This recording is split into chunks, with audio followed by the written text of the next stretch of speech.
Greetings, Shelpers. We're going to Vampire the Masquerade Coteries of New York today.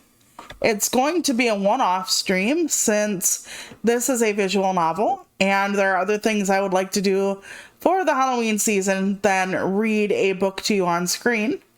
I know I do read to you sometimes, short stories and whatnot, but this is not technically that.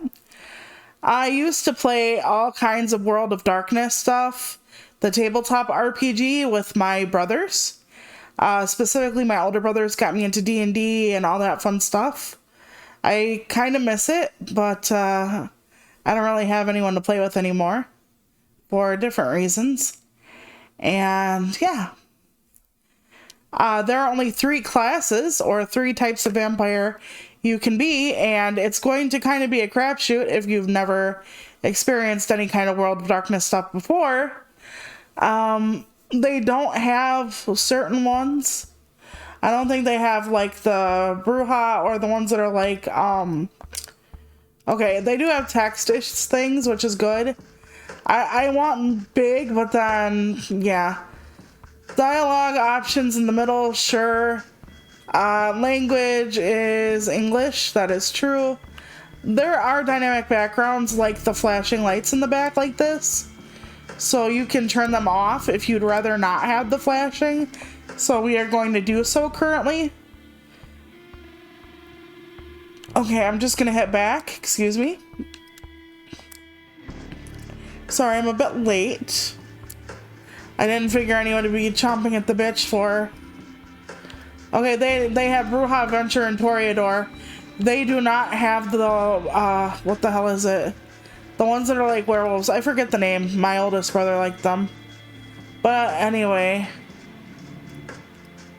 I'm gonna pick the Toreador because art, romance, well, and cruelty. I want art, but I don't want cruelty. And I don't want aristocrats.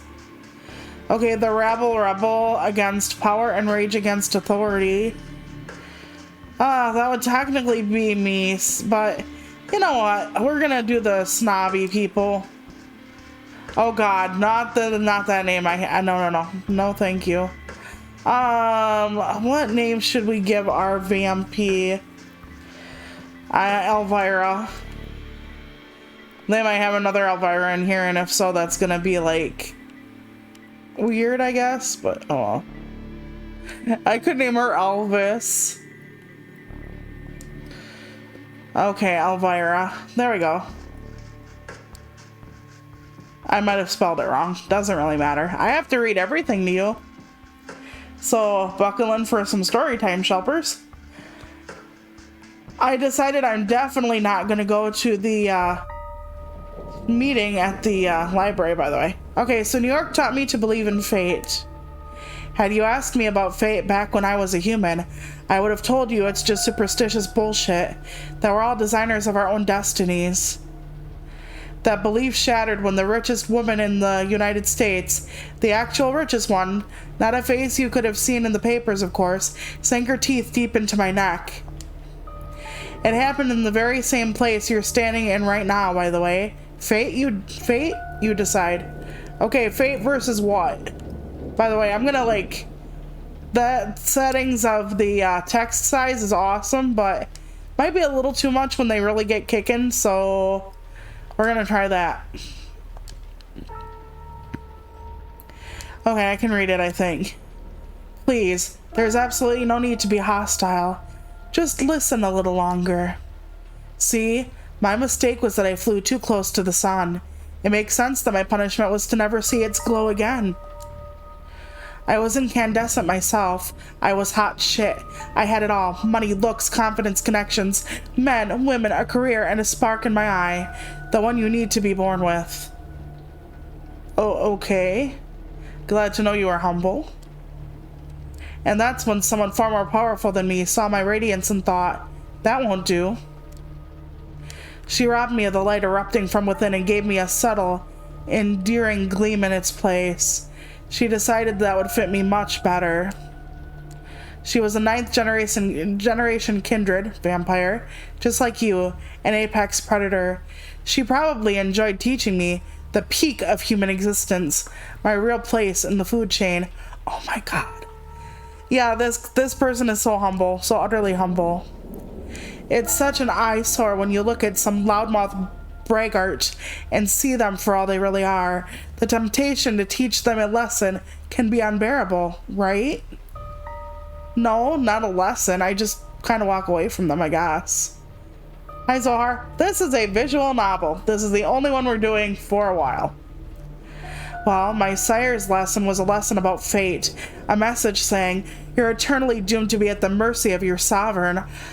It almost drove me to destroy myself. What saved me was the ability to reinterpret her teachings.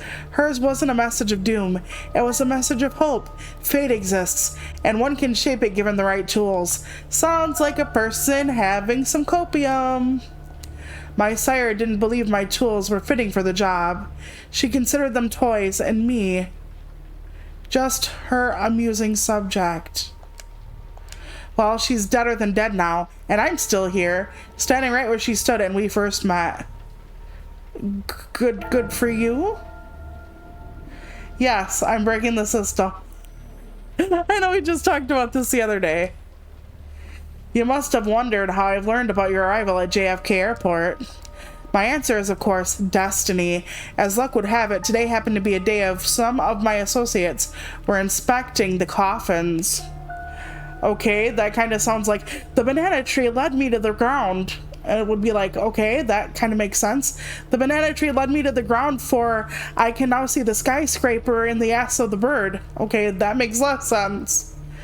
Driving you here straight from the plane and having you wake up in such an unfamiliar place was a little desperate, and I do apologize for it. But it is so rare for you to visit New York. 3 times in the last 15 years, was it? You could have just said about once every 5 years or so. Or twice anyway. And you're never eager to inform me you're here. I understand you still have that meeting on 53rd Street later tonight, so I'll provide a comfortable transport. I value our relationship very much, don't get me wrong. But it is precisely because I value it that I'm going to ask you to repay the favor you owe me. You're the only one I'd trust to do the job well and without attracting attention. You might think I'm crazy asking you to breach the rules of our society like this. You might think it's impossible to get away with it, unpunished. But this is New York, and I don't know about other cities, but in this one, fate really exists. And right now, it's smiling in your favor. Oh, how lucky am I? This is how it begins. Your phone rings. It's your boss, again. The setting sun that filled your high-rise office an hour ago is gone. The city looks like an ocean of light from up here, spreading for miles to the north. You pick up.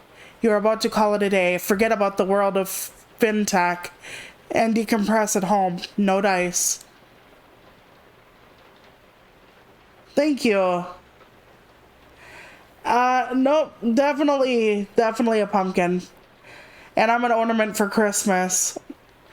One of the investors wants to meet you. His voice is always the perfect mix of authority and sleaze. He'll come to your office in an hour. You look at the clock. An hour? He's got to be kidding. Yeah, I know, but stick around. He's a heavyweight. You'll want to make a good impression. Fine. You grit your teeth a little. The boss hangs up. 2 hours. Might as well pour another coffee into yourself and figure out how to best use this to your advantage. You suspect everyone knows that no, you're not actually happy with your current position, that in fact, you feel squished against the glass ceiling that comes with the territory.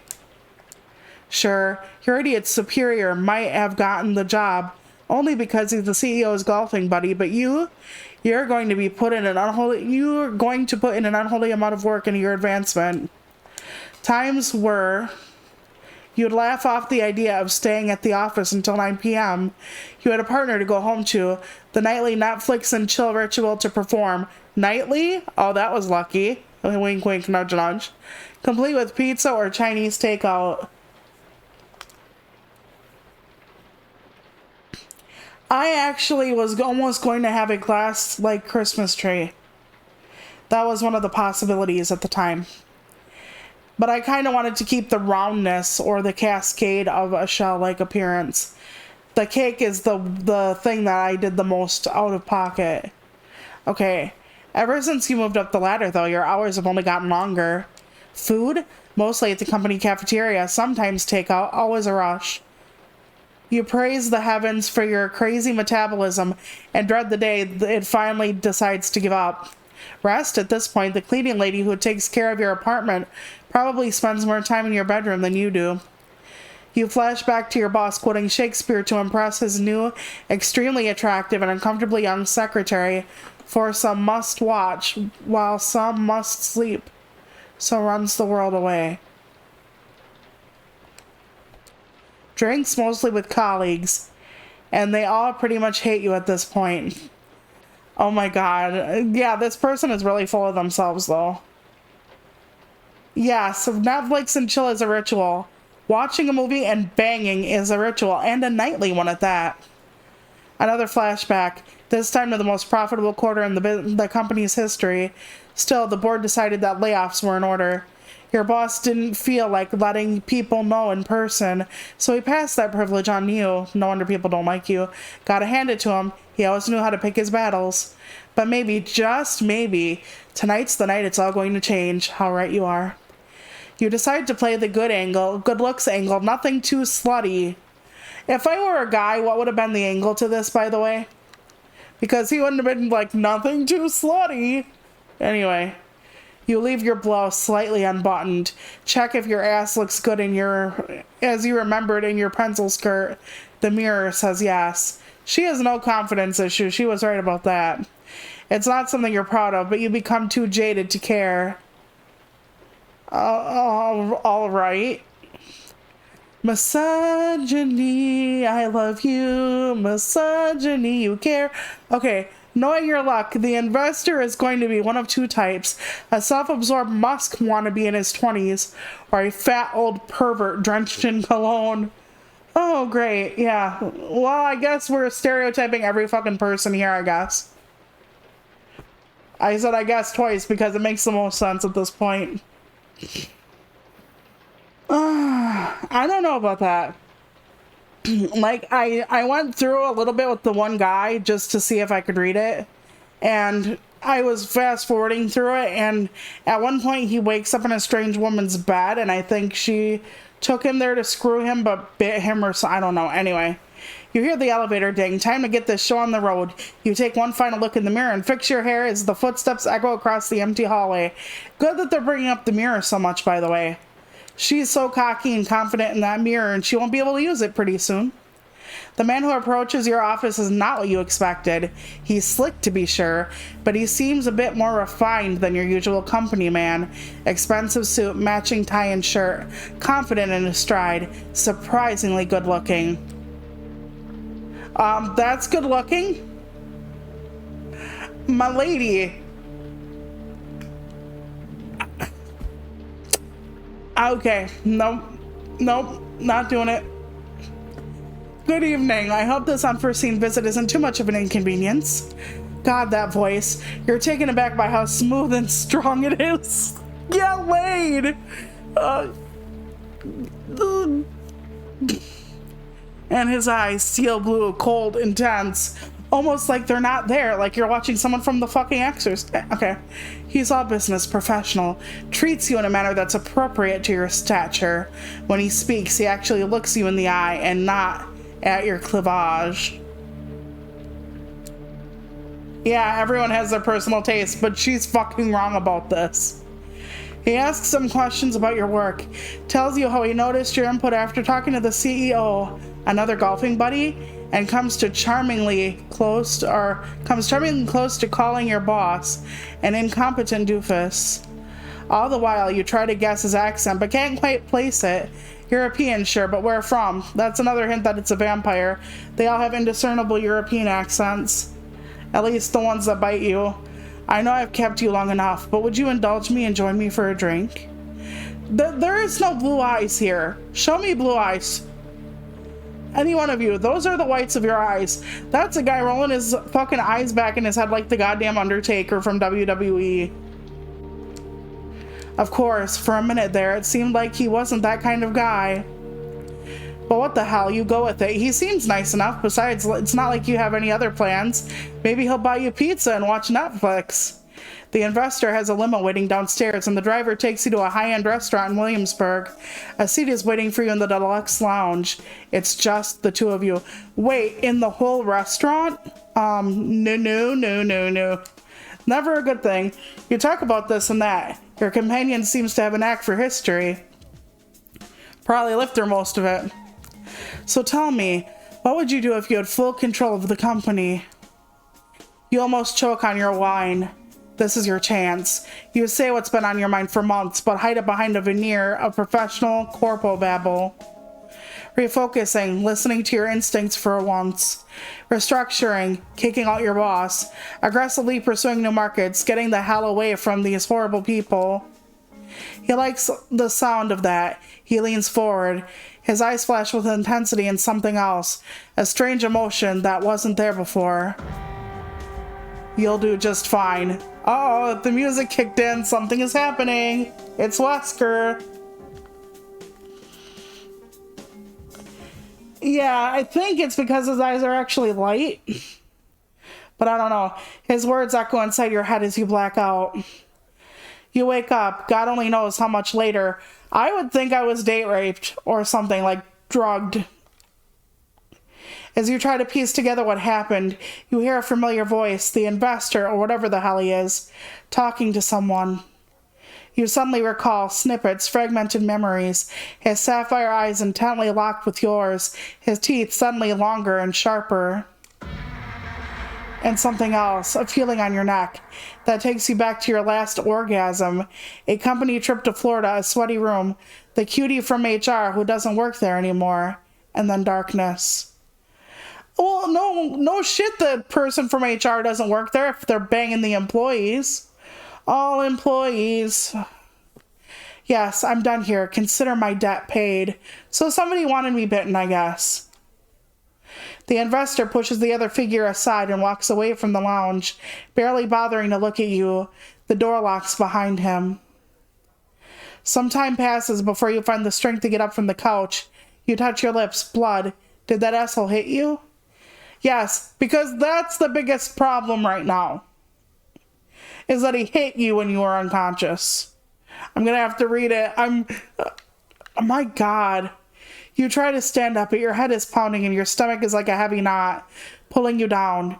You don't have that much to drink. Or you didn't have that much to drink. You must have spiked your wine. Thank you. Fuck. God. This is bad. No shit. You frantically check your clothes. Pristine. Doesn't make any sense. Yeah, because he could have did anything to you during that time. It makes a lot of sense. He couldn't have cleaned you up when you were out. All of a sudden, a feeling hits you unlike anything else you've ever felt before. You fall to the floor, writhing in an all-encompassing pain and hunger. You're a vampire, it's hunger. Yep. The kind that makes your insides burn, that cannot be denied. You try to calm yourself down with a breathing exercise they taught you at some bullshit mindfulness course. That's when it hits you. You're not breathing, and holy shit, your heart should be jumping out of your chest with that realization, but it's not moving, not even a beat. The door unlocks. You hear a startled voice. A young man in a waiter's outfit, his accent thick with an Eastern European harshness, leans over and asks if you are alright. Oh, they sent her her first meal. How nice. For a brief moment, you wonder what the hell he's doing here. Everything is wrong. Then his smell reaches your nostrils. It's intoxicating. Everything feels right again. He holds out his arm to help you stand up. You grab it firmly with both hands, and then you bite down. You sink your teeth right next to the old-school pinup tattoo of Rita Hayworth on his forearm. It takes you a moment to process what you're doing. A part of you wants to break away, but a stronger voice implores you to keep drinking. One thing becomes clear, you are definitely enjoying this. He only struggles a bit, or he was enjoying it, I guess, too, and quickly falls to his knees. You can see his eyes now, pale blue and confused. What is it with blue eyes in this, too? You only bring yourself to let him go once he collapses onto the floor. Your bite leaves a mess on his forearm. Poor Rita, all bloodied, missing half her face. Did you just drink this guy's blood? You spit out a piece of torn flesh. How did you tear... She must have been moving around. That's why. Where? What was in that fucking wine? Oh yes, that's your problem now. Barely able to focus. Your heart and your lungs still motionless. You reach for your phone and dial 911. Yeah, that's a good idea. 911 operator, what's your emergency? I can't breathe. Ma'am, where are you right now? The door of the lounge swings open. The man who enters is not the one that brought you here, though there are similarities. I don't think so. It's not about that. I bet this guy won't have blue eyes just to fuck with me. He's a tall one for sure, broad-shouldered, handsome. Why? Yes, because when I'm in a room and I'm freaking the fuck out about having killed somebody, the first thing I think about is, oh my god, so handsome. Dressed in an immaculate suit, but his skin is darker and the look on his face tells you he is not here to negotiate a deal. He notices the smartphone in your hand. Yep, then again, maybe he's got pale eyes too. Pass me the phone if you want to live. Okay, Arnold. The man's voice is persuasive, calm, but clear, carrying clear threat.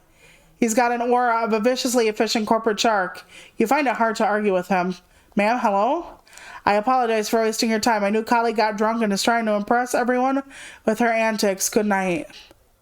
Yes, because if I were someone at 911, I would totally believe that. Right? This weird guy is just like, it's fine, and you don't do a follow-up thing at all. He disconnects the call and places your phone in his pocket. Give me my phone back, bitch. That's the new Blackberry Apple thing? I don't know. I don't have a cell phone. For whatever reason, you can barely take your eyes off the stranger. As hypnotizing as his presence is, though, it is also highly discomforting. Good evening, miss. I'm here to pick you up. Let's see. Who are you? I'm your guide through this perilous night. Oh, Christ. Save me, Jesus. The stranger approaches the waiter and examines his body.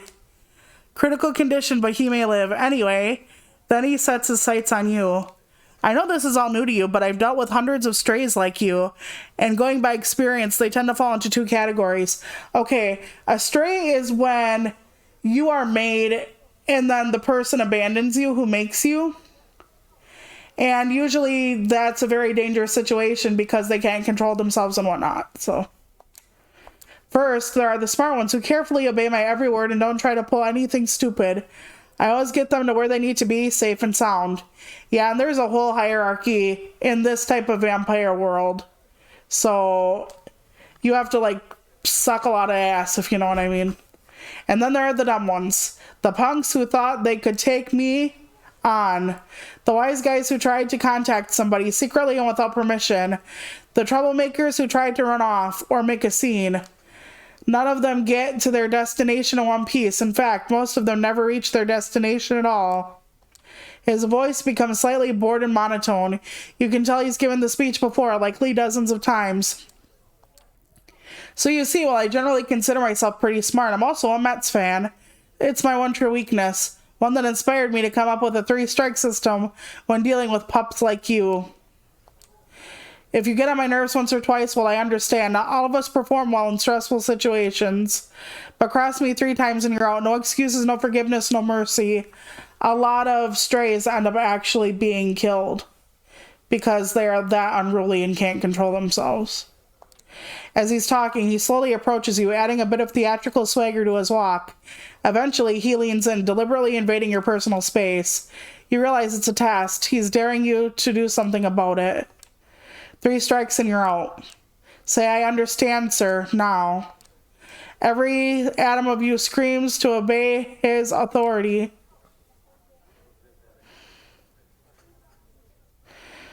I'll play along for now. I understand, sir. Stick to that tone and you'll do just fine. Yeah, there's a huge hierarchy.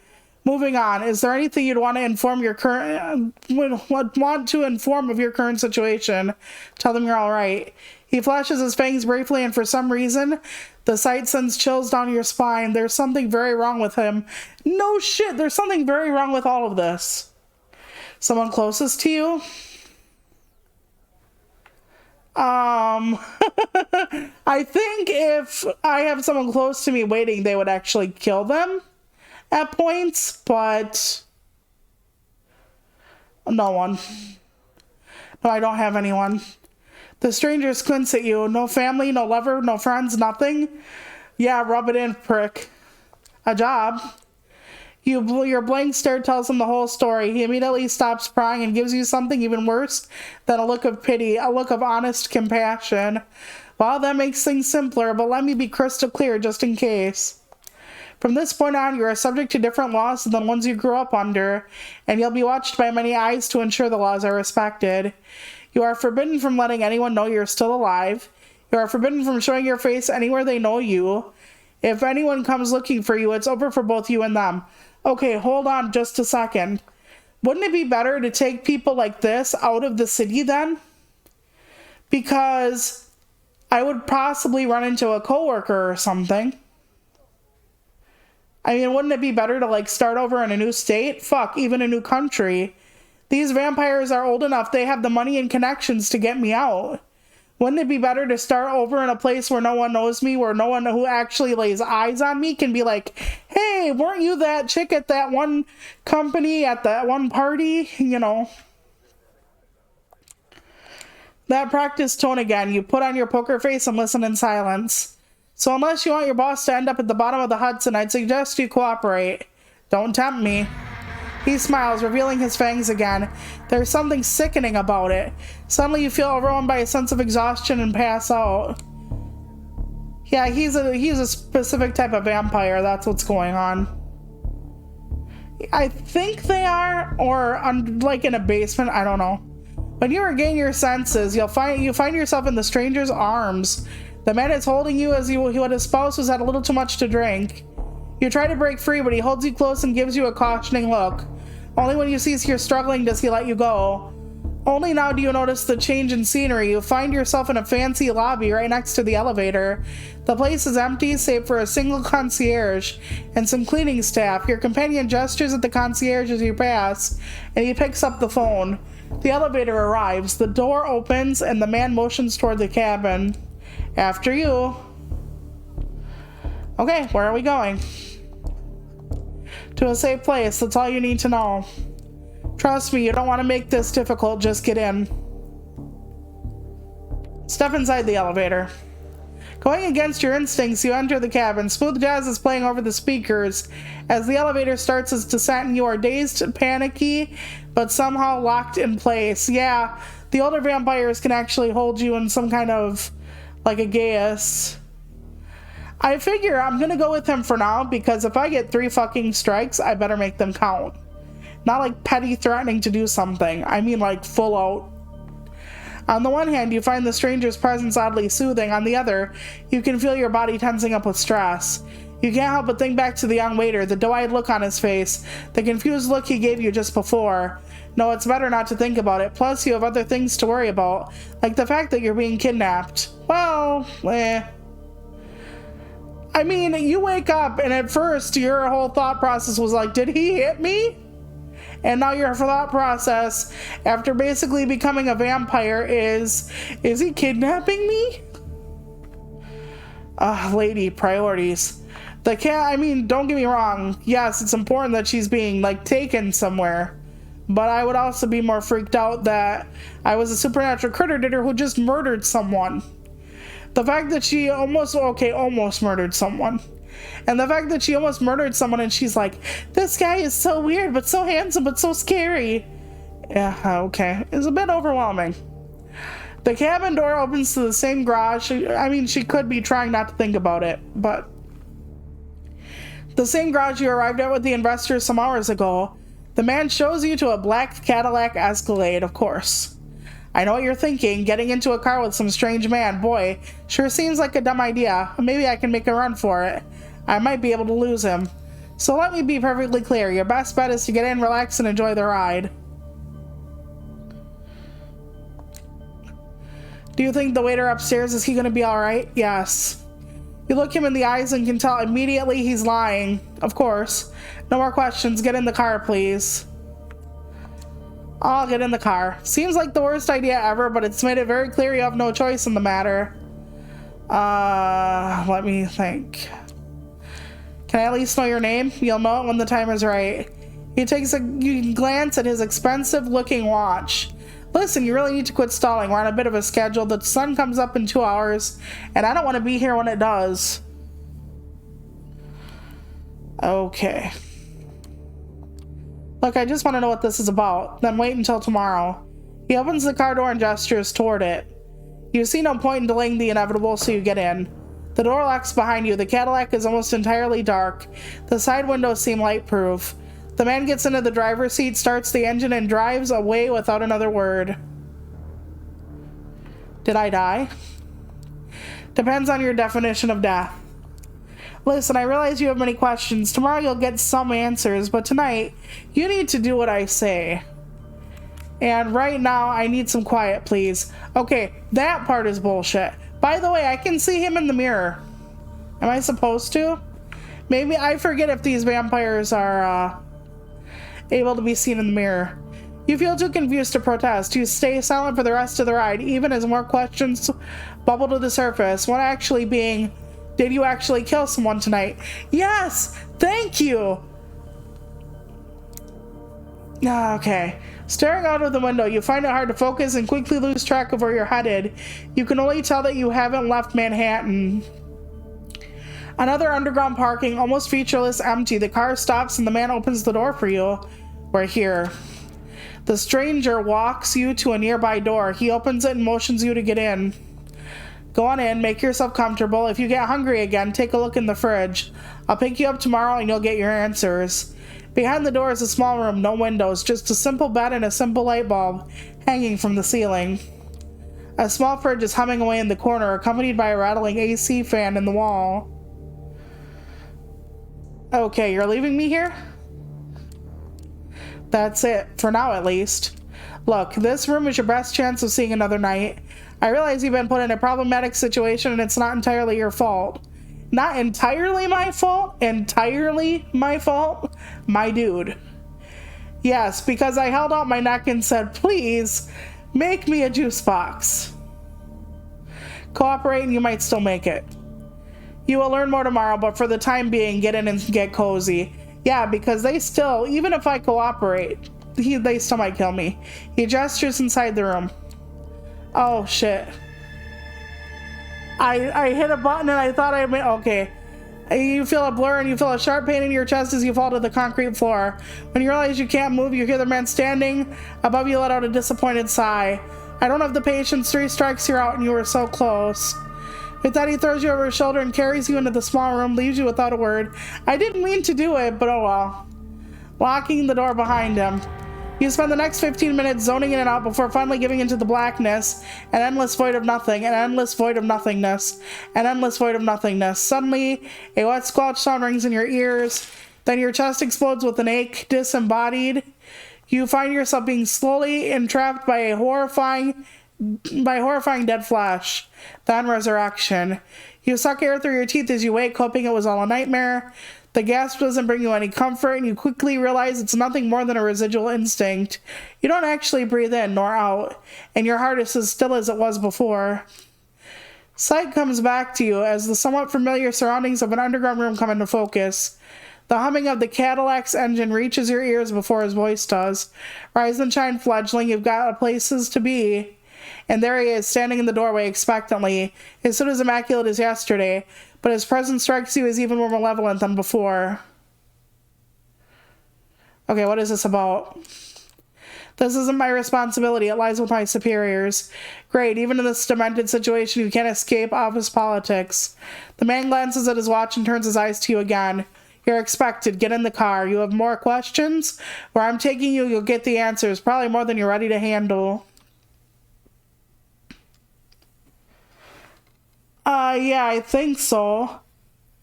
But the thing is, I don't know if I can pick again or not. Okay, so I'm dead, right? You can let me go. Who are you people? I'll ask who they are. The stranger looks entertained by the question. That remains to be seen. Enough is enough. Are you going to get inside the car? Are you really willing to risk a fourth strike in the match? Fine, have it your way. That's what I wanted to hear. Get in. I would have loved to have hijacked the fucking car, though. Because, like, you can just see the log here. So I think it's just the log. It would have been awesome to hijack it. You sit in the back, the door is locked behind you. You'll notice that your clothing is ripped around your sternum. You touch your chest, you realize there's a gaping hole there. You can feel broken ribs in the flesh around them. I'm assuming it was him. How did this happen? I'm assuming when I tried to rush. I needed to calm you down. Too bad I had to ruin your turtleneck in the process. You've got decent taste. Anyway, don't worry about it. It'll mend given the chance. A few minutes later, the sight of your open ribcage becomes another part of the spectacle you feel so disassociated from. No breath, no heartbeat, and now a gaping wound with no blood coming out of it. It all makes sense in some perverse way. In a fugue-like state, you start touching it like it was someone else's body. You drive in silence for a while. You keep trying to glimpse a familiar street or familiar streets or landmarks through the blackened windows, but it's of little use. So she doesn't have better eyesight, being a fucking creature of the night? Okay, then. The car is also soundproofed, so all you can hear is a bit of humming traffic in the car's engine. The driver doesn't say anything and seems focused on the road. You check the door handle. Yeah, the door is locked all right. The piece of dark glass separating you in the front of the car looks sturdy, too. There's nothing left to do but wait. You don't have time to think about it before, but you realize now that you're hungry? No, not exactly. It's not the rumbling stomach that grabs your attention. It's a need that starts somewhere in your abdomen and spreads to your chest, throat, and back of your head. You become restless. This is essentially a kidnapping. That was a really weird shift. Like, one sentence where, like, hunger, hunger, hunger, kidnapping. Okay? Whatever this guy says about its purpose, it doesn't change the fact that you're being held against your will. Yeah, true. And you're not being used, okay, and you're not used to following orders when you can't delegate them to someone else. You feel a need to get a semblance of control over the situation, so you decide to prove yourself useful. People in high places, it's vampires, get a lot of money. That's also something vampires have, so I'll say skill set. Listen, I'm an investment advisor and I have a lot of experience in fintech. Whatever your organization is, it might find a use for me. It will, but vampires have a lot of that too. I don't have any idea what fintech is, and honestly, I don't care to find out. A short pause. I'll be frank, currently you're in no position to offer anybody anything. The sooner you accept that, the better.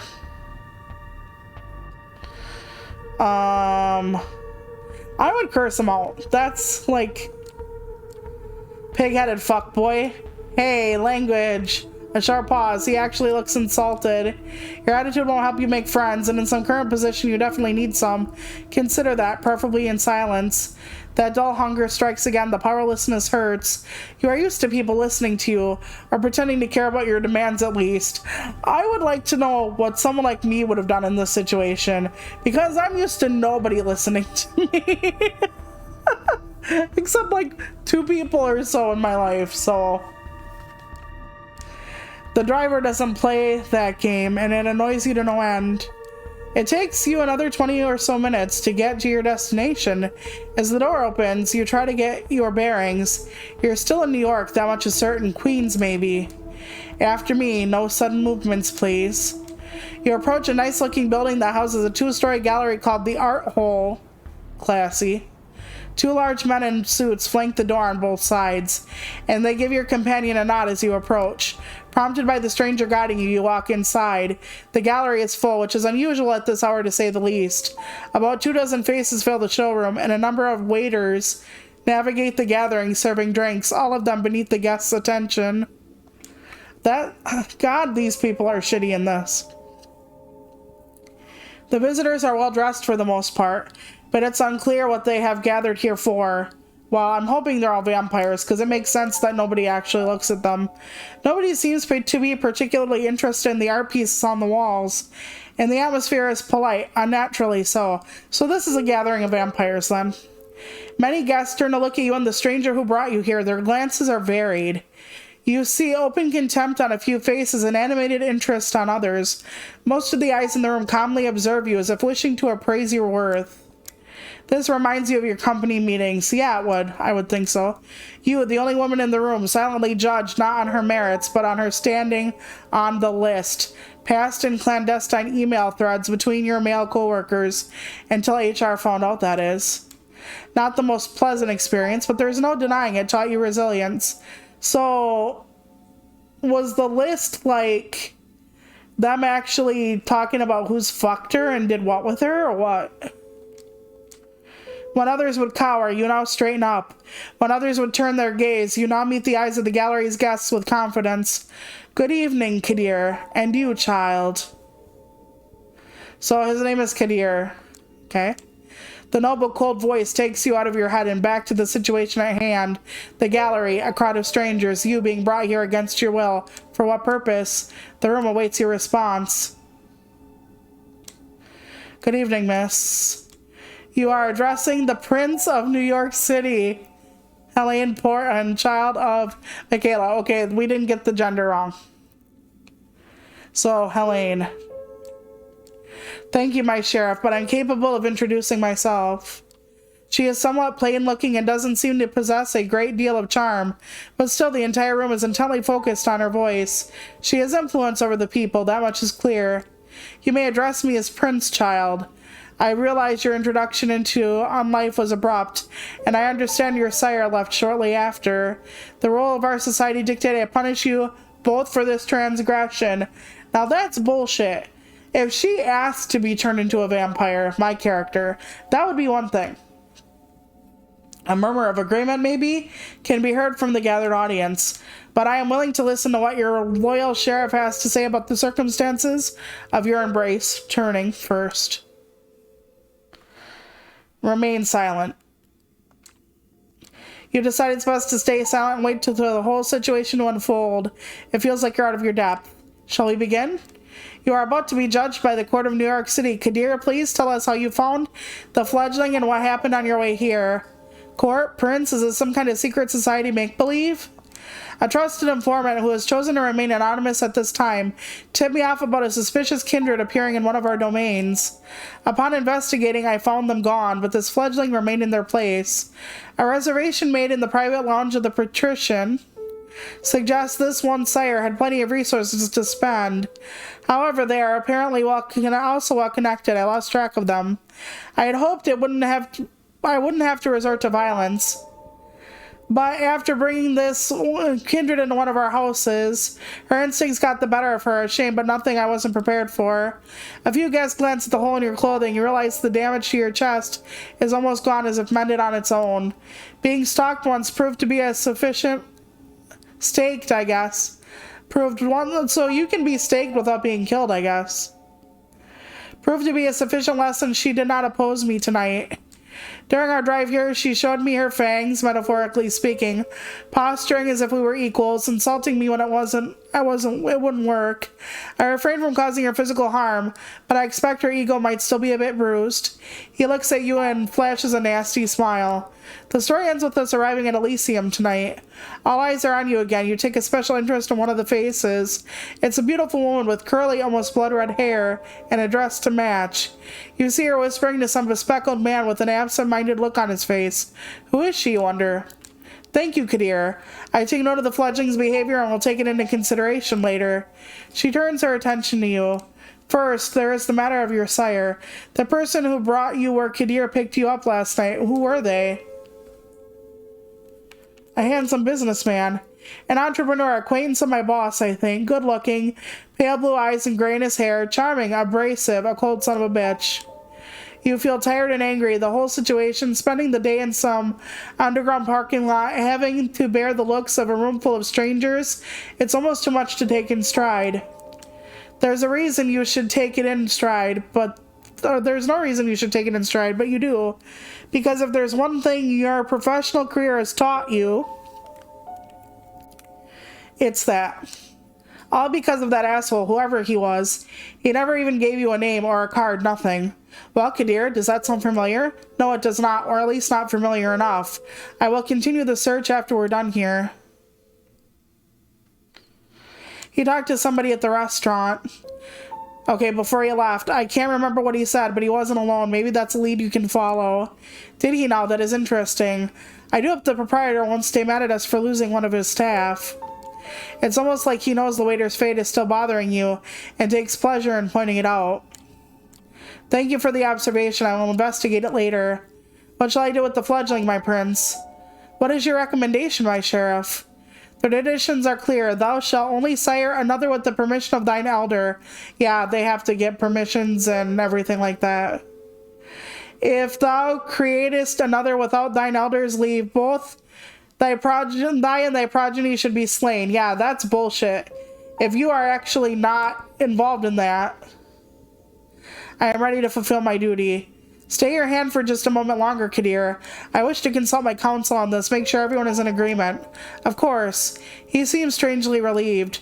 The prince leaves the main showroom and a handful of people follow her out.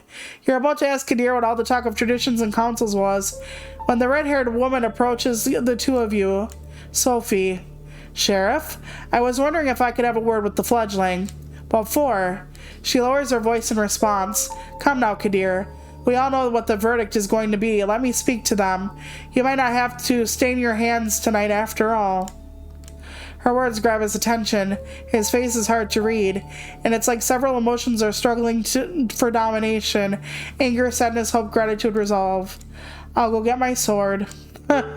He steps out of the room the way you came, and you are left in the showroom with the woman in the red dress. She takes you aside, and the eyes of the remaining guests follow you. Well then, fledgling, you are in quite a pickle. What do you mean? I still don't understand what my crime is here. Poor thing, this really isn't your fault, but if you want to get out of here in one piece, you need to understand one crucial fact that seems to have eluded your grasp. Last night you became a vampire. Wait, what? Oh yes, I'm well aware of how ridiculous that sounds. It's the reason we have these nicer words for it. Kindred, being embraced, having a sire. The fact remains, the beings called vampires, you're looking at them, they're us. You glance around. Some of the guests are still occasionally looking at you, commenting on you in hushed tones. Many of the patrons are pale, really pale. Most hold glasses of wine. No, not wine. That's not the right thickness, and not the right color either.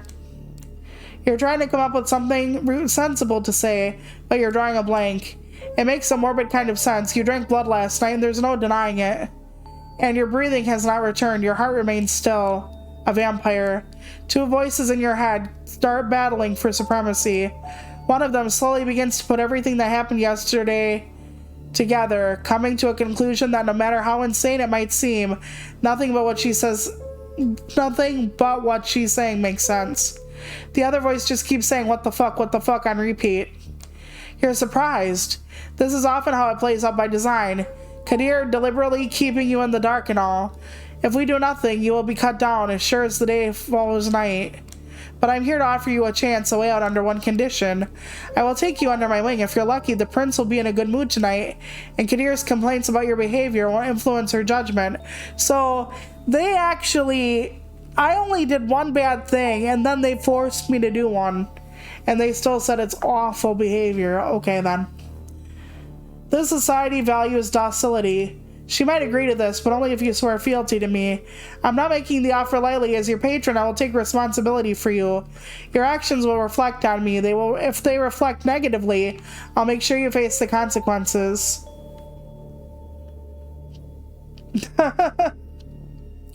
Yeah, you know, the politics is a huge part of this game. How will you convince the prince? You're saying the prince might have other plans for me? What will you offer to convince her?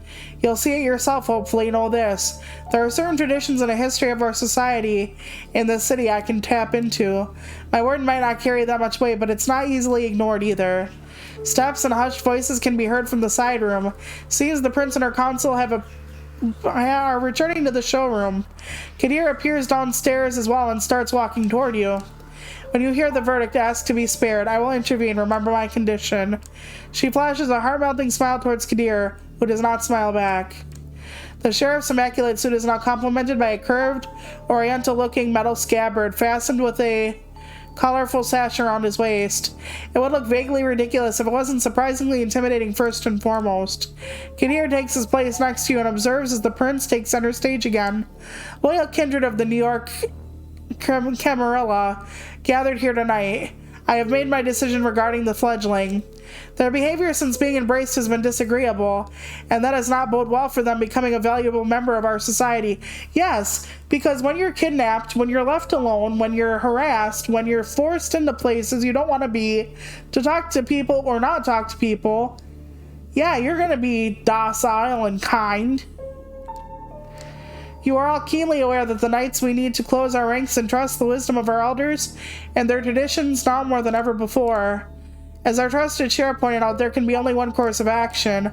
Although I acknowledge some of our council's diverging opinions on this, she takes a look at one of the people who left the room before, a plainly dressed, shy-looking man whose skin has a somewhat healthier tone. He bows his head in deference. I hold the final authority over this fledgling's fate and declare that while their embrace might be their sire's responsibility, in the absence it is their progeny that shall be punished. The sentence is final death, to be resolved presently. Kadir, you hear a scraping sound and see the sheriff has unsheathed his curved sword. What do you mean the vampire stuff then? It is beautifully detailed, which can expect to be worth a small fortune. Its apparent sharpness makes you freeze up. 2 outs, bottom of the 9th. He quietly mumbles as audible to nobody but you. His eyes meet yours. You note a hint of sadness in his countenance, one that vanishes to give way to grim determination, and he's out to bat. You will not get another chance to speak up. Should I try it? No. The game will literally end here if I try to escape. I betcha. You want me to try it though? Oh man, no. We're only doing this once. You make your choice. Spare me, please. Don't make me beg, goddammit. Prince, may I ask you to stay the sheriff's hand up for a while longer? Kadir looks at the prince, waiting for a response, the sword still hanging above you, threatening to fall at a moment's notice. Ah, okay. Is there something you'd like to say, Ms. Langley? Yes, if I may. At first, the prince looks somewhat annoyed at the distraction, but she stays quiet for a while, measuring the mood in the room. The bored elites suddenly look at you with aroused interest, some of them dismayed at not seeing the bloodshed, but all intrigued by the unexpected twist. The prince nods. Well, let's hear it. Sophie takes a few steps forward. All eyes are on her now, but Kadir's heavy hand on your shoulder makes it clear you won't take advantage of the distraction. My prince, while the traditions are clear, I believe that the proper context should be observed in addition to the letter of our laws. This fledgling is a burden, but with proper guidance, they could become an asset to our domain. And I understand you're volunteering to take the unruly child under your protection? Yes, I am willing to give them a chance, and prove to the entire domain that they can adhere to our expectations. I will take nothing less than their full cooperation, naturally. Whispers can be heard again, an incredulous voice or two, a hush, just behead the fucker. Some with suppressed exclamations of surprise. Silence. I ask all of you to take note of this moment. I might be persuaded to bend one tradition in this child's favor, but another will have to be enforced even more firmly in its stead. Until thy progeny shall be released, thou shalt command them in all things. Their sins are thine to endure. Are you sure that's a responsibility you wish to shoulder, Ms. Langley? I am willing to guide the fledgling and add a valuable ally to our sect in a time of need, yes, but I would like to receive the right of destruction over them if it pleases you.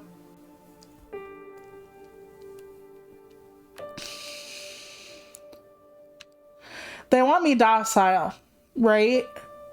So to be docile means to remain silent. It's clear tensions are high. It feels surreal to listen to strangers discussing your death or second death and keeping silent. You decide it's for the best to let Sophie handle this alone and not interject. You have no idea how to handle this. Eyes wide shut crowd.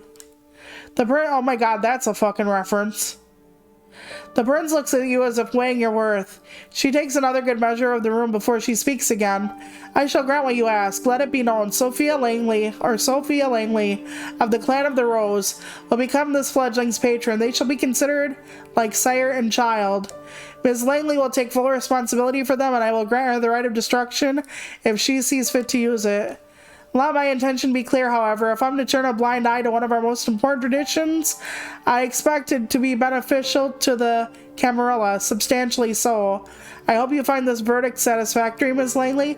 Of course, Prince, thank you. Very well. She turns to you. What is your name, child?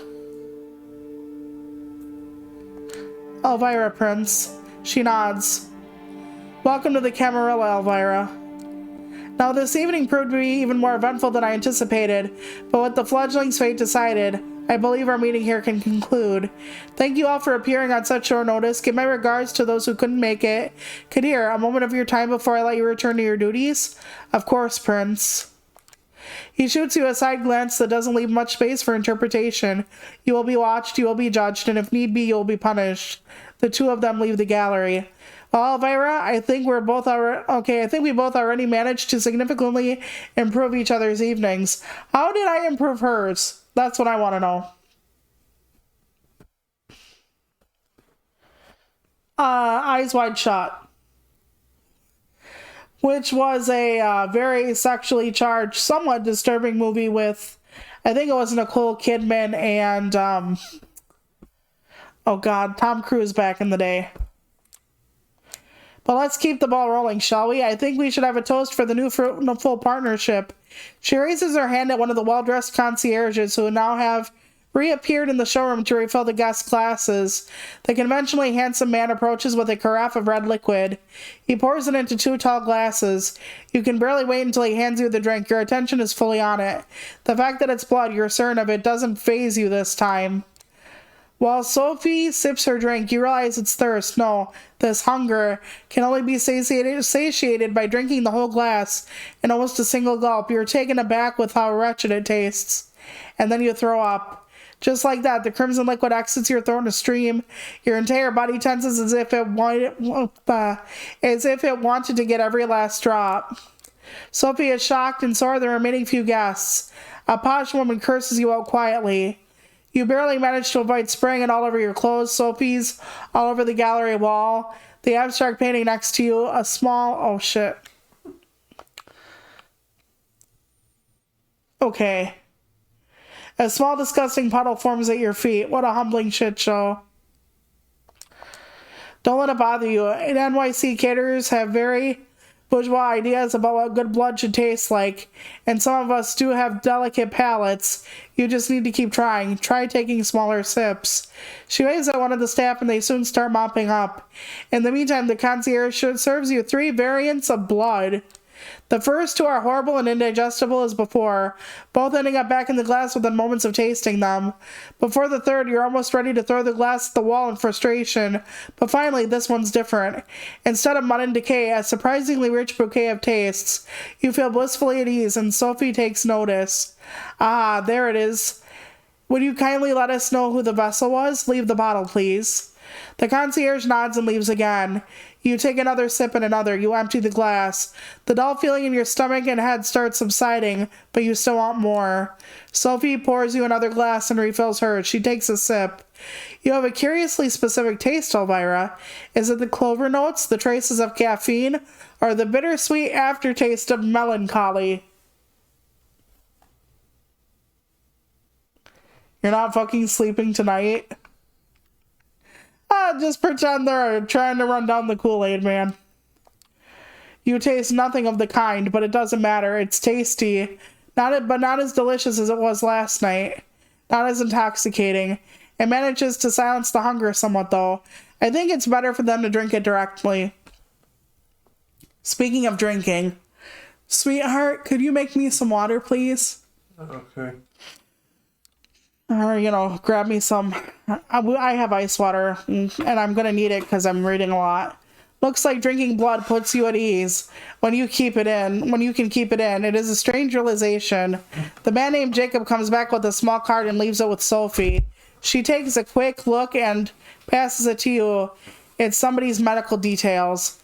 An office worker, male, Caucasian, 32. Type is ABRH plus. I've heard of AB positive and negative, but not RH. Blue eyes, brown hair. It's fucking blue eyes again. Okay. No history of substance abuse, New Jersey native. Might one of these details be what makes the difference? Could be blood type. AB is really a difficult one to track down though. But it's not AB negative at least. Now that we picked the right bouquet for your palette, these documents should be useful in identifying your exact taste. They should be ORH plus or Joyzy boys. But I believe you have more questions, no? Perhaps we should start with those related to sustenance. Okay. How will I know what I can drink? These difficulties of mine. How do I navigate that? How will I know what kind of blood I can drink? It's a tricky question. I believe you will just have to trust your instinct on this. With time, you should be able to narrow down your particular preferences. Blood that you reject is, of course, no value to you, and it's a horrible waste. No amount will ever sate your hunger completely, but every sip counts. Yeah, exactly. Blue eyes, blue eyes, blue eyes. If you're frugal or forced by the circumstance, you can survive many nights without a single drink, but it's risky and will tempt the beast that is part of our curse. Yeah, you can actually go feral if you don't get enough Kool-Aid. It will take some time to find the right balance. Tomorrow, I shall take you hunting, and we shall explore this topic further, but you should be good for now. Okay. What will you expect of me? So now that I'm working for you, what are my responsibilities going to be like? It's a bit more complicated than working for me. If I wished for a servant, there are easier ways to achieve that than risking the prince's chagrin at Elysium. I can see potential in you that would have been wasted if I hadn't spoken up. Not to mention it would pain me to witness a senseless final death. It always had. That said, I will require that you would defer to me in all things. But me being your mentor and superior also means I shall treat you as my loyal retainer and understudy. With me, you can go far. That works. I mean, she's had to suck it up before. Without me and proper guidance, you would have become a clear danger to the Masquerade, which is like them hiding in plain sight, I think. That is why, with your sire gone, the prince wanted you out of the picture too.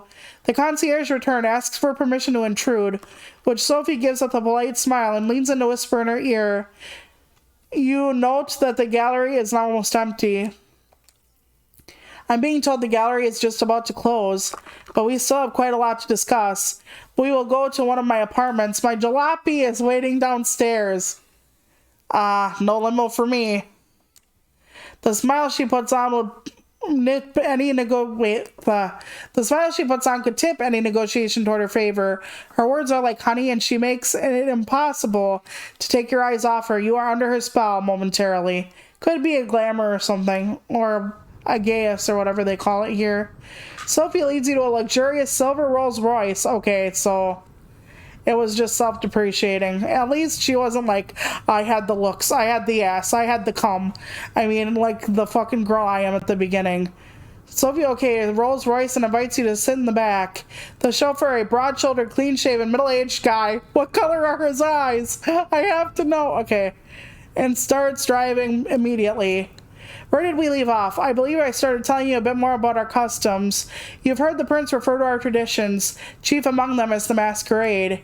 As you might have gathered from us assembling in a niche gallery after closing time, our coming, goings, and doings tend to be somewhat secretive. We do not advertise our existence. We allow myths and modern fiction to morph and muddle the facts, so the majority of kind we remain bedtime stories and pop culture icons. 1 second.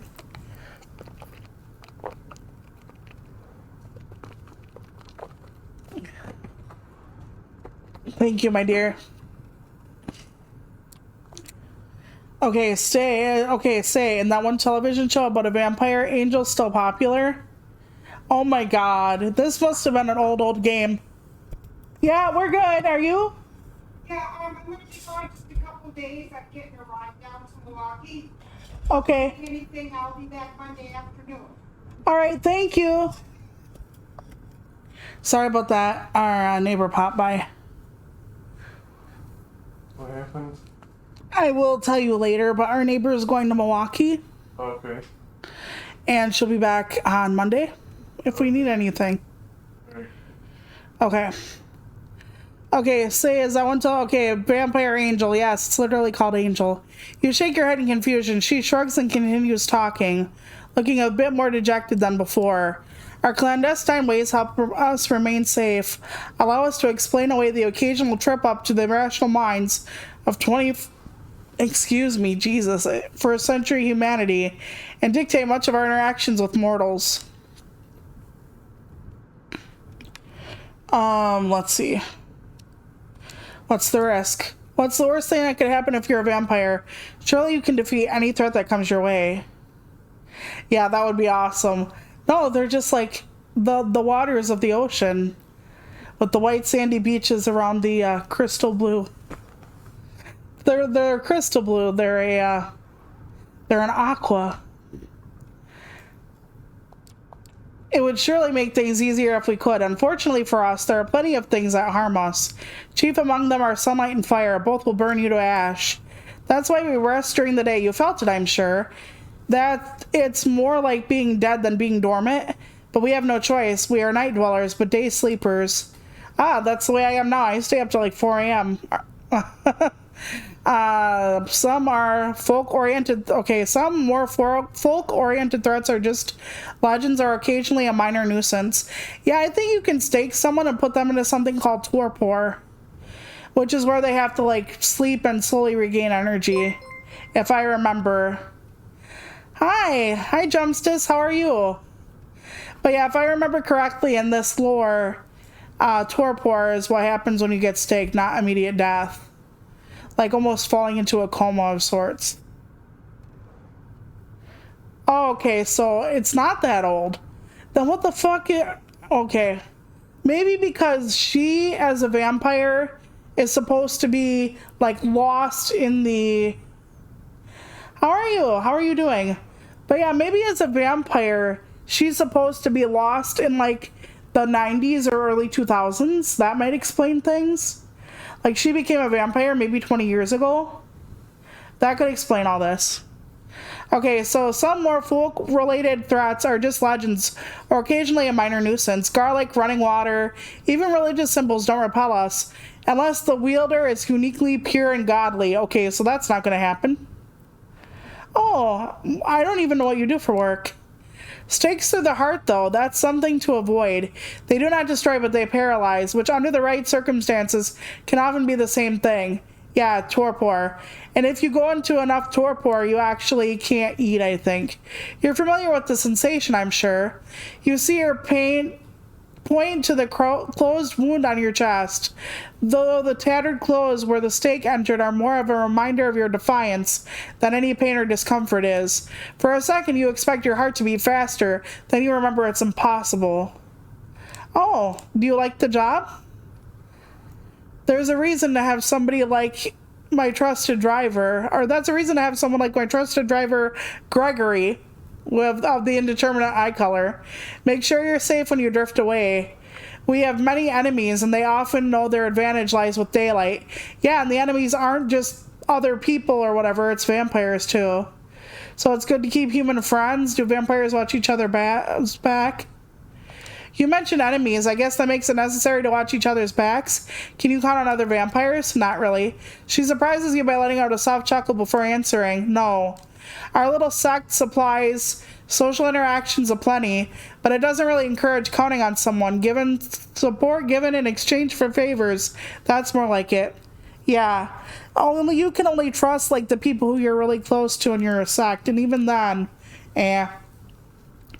Long-term solidarity does occur in the Camarilla, but we are a very politicized organization by necessity. Loyalty is to your sire, to your prince, and to the sect. When you're in Elysium, like we were tonight, the sect can appear to be a monolith. The reality is more complex. Outside of official gatherings, shitty deals and a quid pro quo mentality reign supreme. She seems to be lost in thought and fall silent for a while, leaving you to ponder all the things you've learned tonight.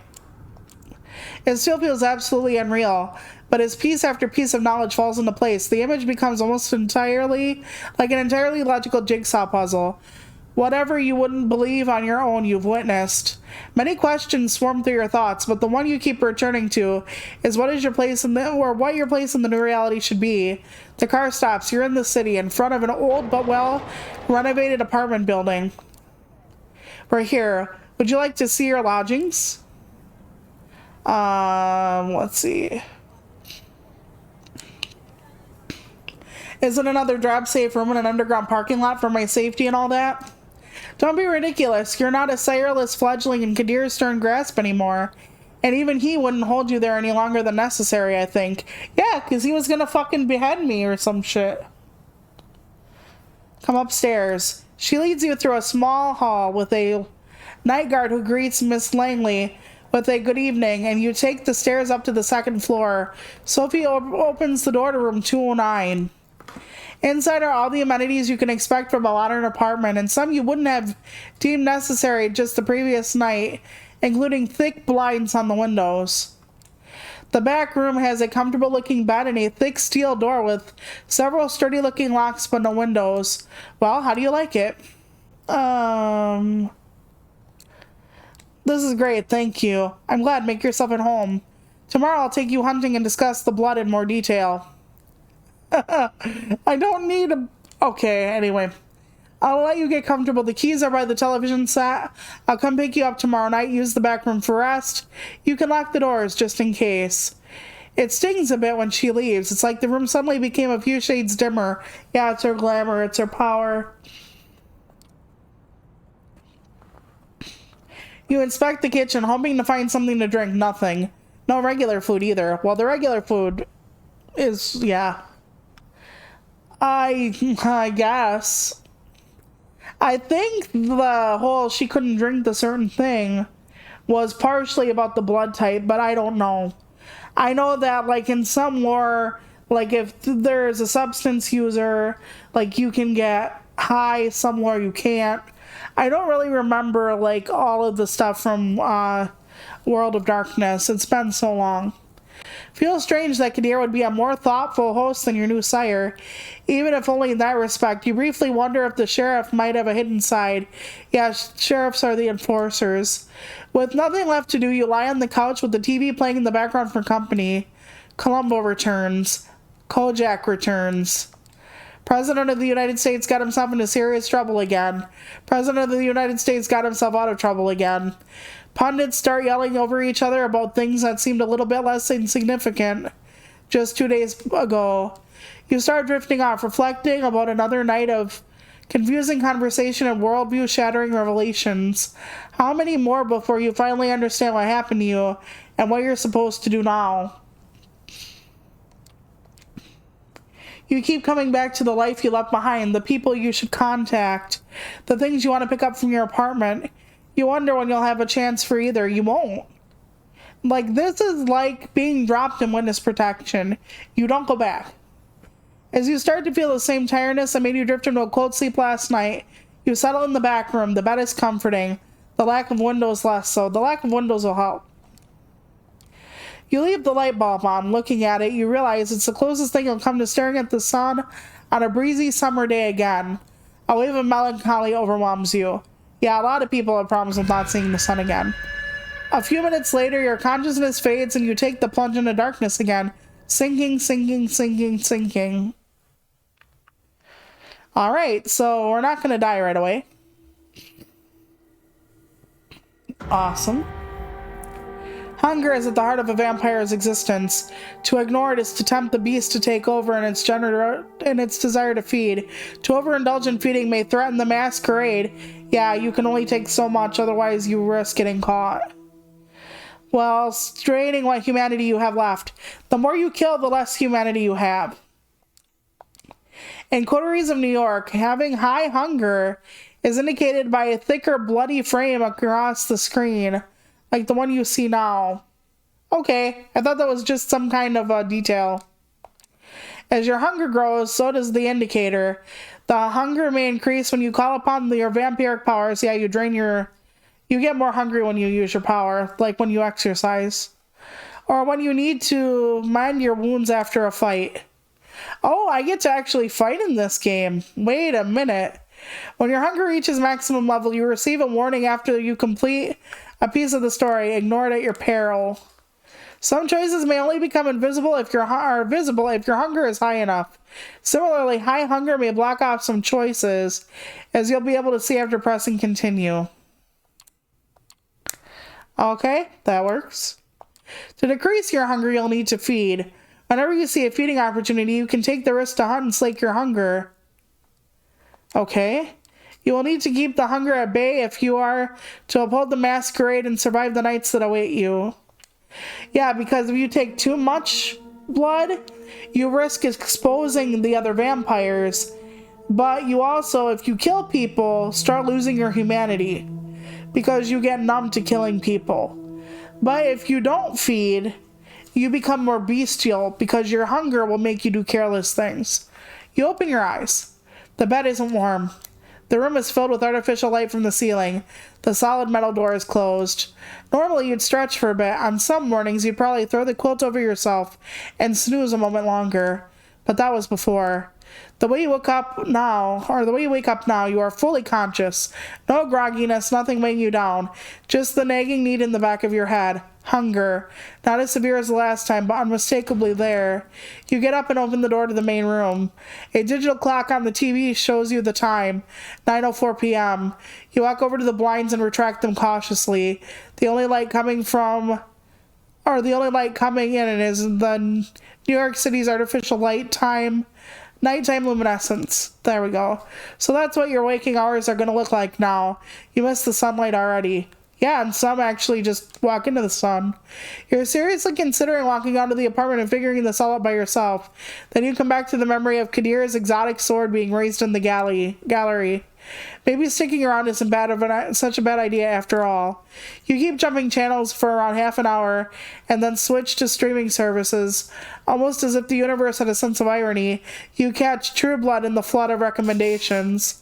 The doorbell rings. It's Sophie. Good evening, Elvira. Sleep well? Like a dead man.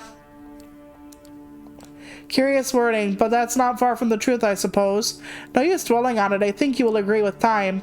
You made the right choice yesterday. I can teach you many things about yourself. Your blood, its desire and its power.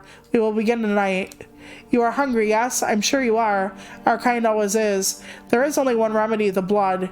The drinks we had yesterday at Elysium are not the usual way you slake your thirst.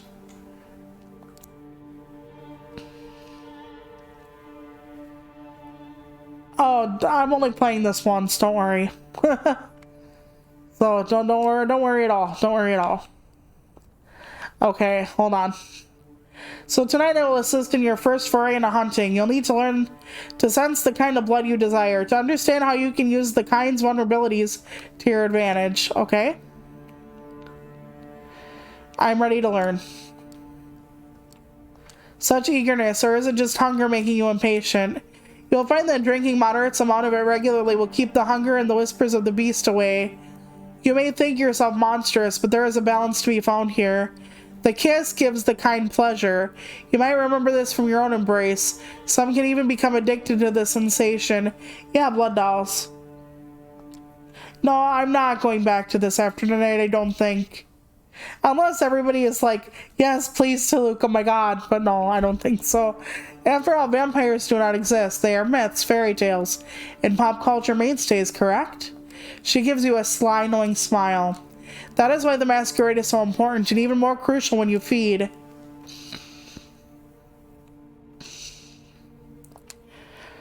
Biting people leaves marks, right? And the victims remember your face. You shouldn't concern yourself with leaving marks. Those are easy to conceal. You just need to bite carefully, then lick the puncture close. That's all there is to it. Yeah, I remember that. As far as being remembered, the kiss is an ecstatic experience, so Kind can barely recall the details. Oh, it's almost like fucking someone's brains out. And even when they do, the city is enormous. You can spend days on the street and not see the same face twice. Use that to your advantage. Feeding from the same area repeatedly can be dangerous, but by branching out you risk the... Oh, god damn it. Ire of other kindred on whose domains you trespass. Luckily for you, New York City is more forgiving in this regard. New York is somewhat of a unique position. Many of its neighborhoods remain contested or unclaimed. The reason for this is a lesson for another time, but keep the following in mind. Take opportunities to beat when they present themselves these upcoming nights. As long as you hunt cautiously and respect the masquerade at all times, you should be fine. To wit, I want you to join me for a trip tonight. Come downstairs. Gregory is waiting for us. The busy streets fill the air with traffic noise. Pedestrian chatter, and a mix of smells that disorient you momentarily. These warm bodies contain what you want, what you need. Cock.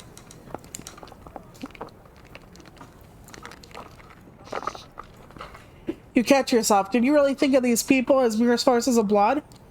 It takes a nudge from Sophie to break your train of thought. Her driver opens the door for her and then tips his hat to you, gesturing to the back of the car. The car casually joins the somewhat thin New York traffic. It's still busy in a way only one of the biggest cities in the world can be, but compared to the daytime commute, it's a pleasant drive. You barely have time to gather your thoughts and formulate new questions before the car comes to a stop. You're among the tall skyscrapers that make up Manhattan's iconic skyline. Come, Elvira, park the car, Gregory, will you? The driver just nods and Sophie gets out. You join her and the two of you walk through the glass doors together, then take the elevator up.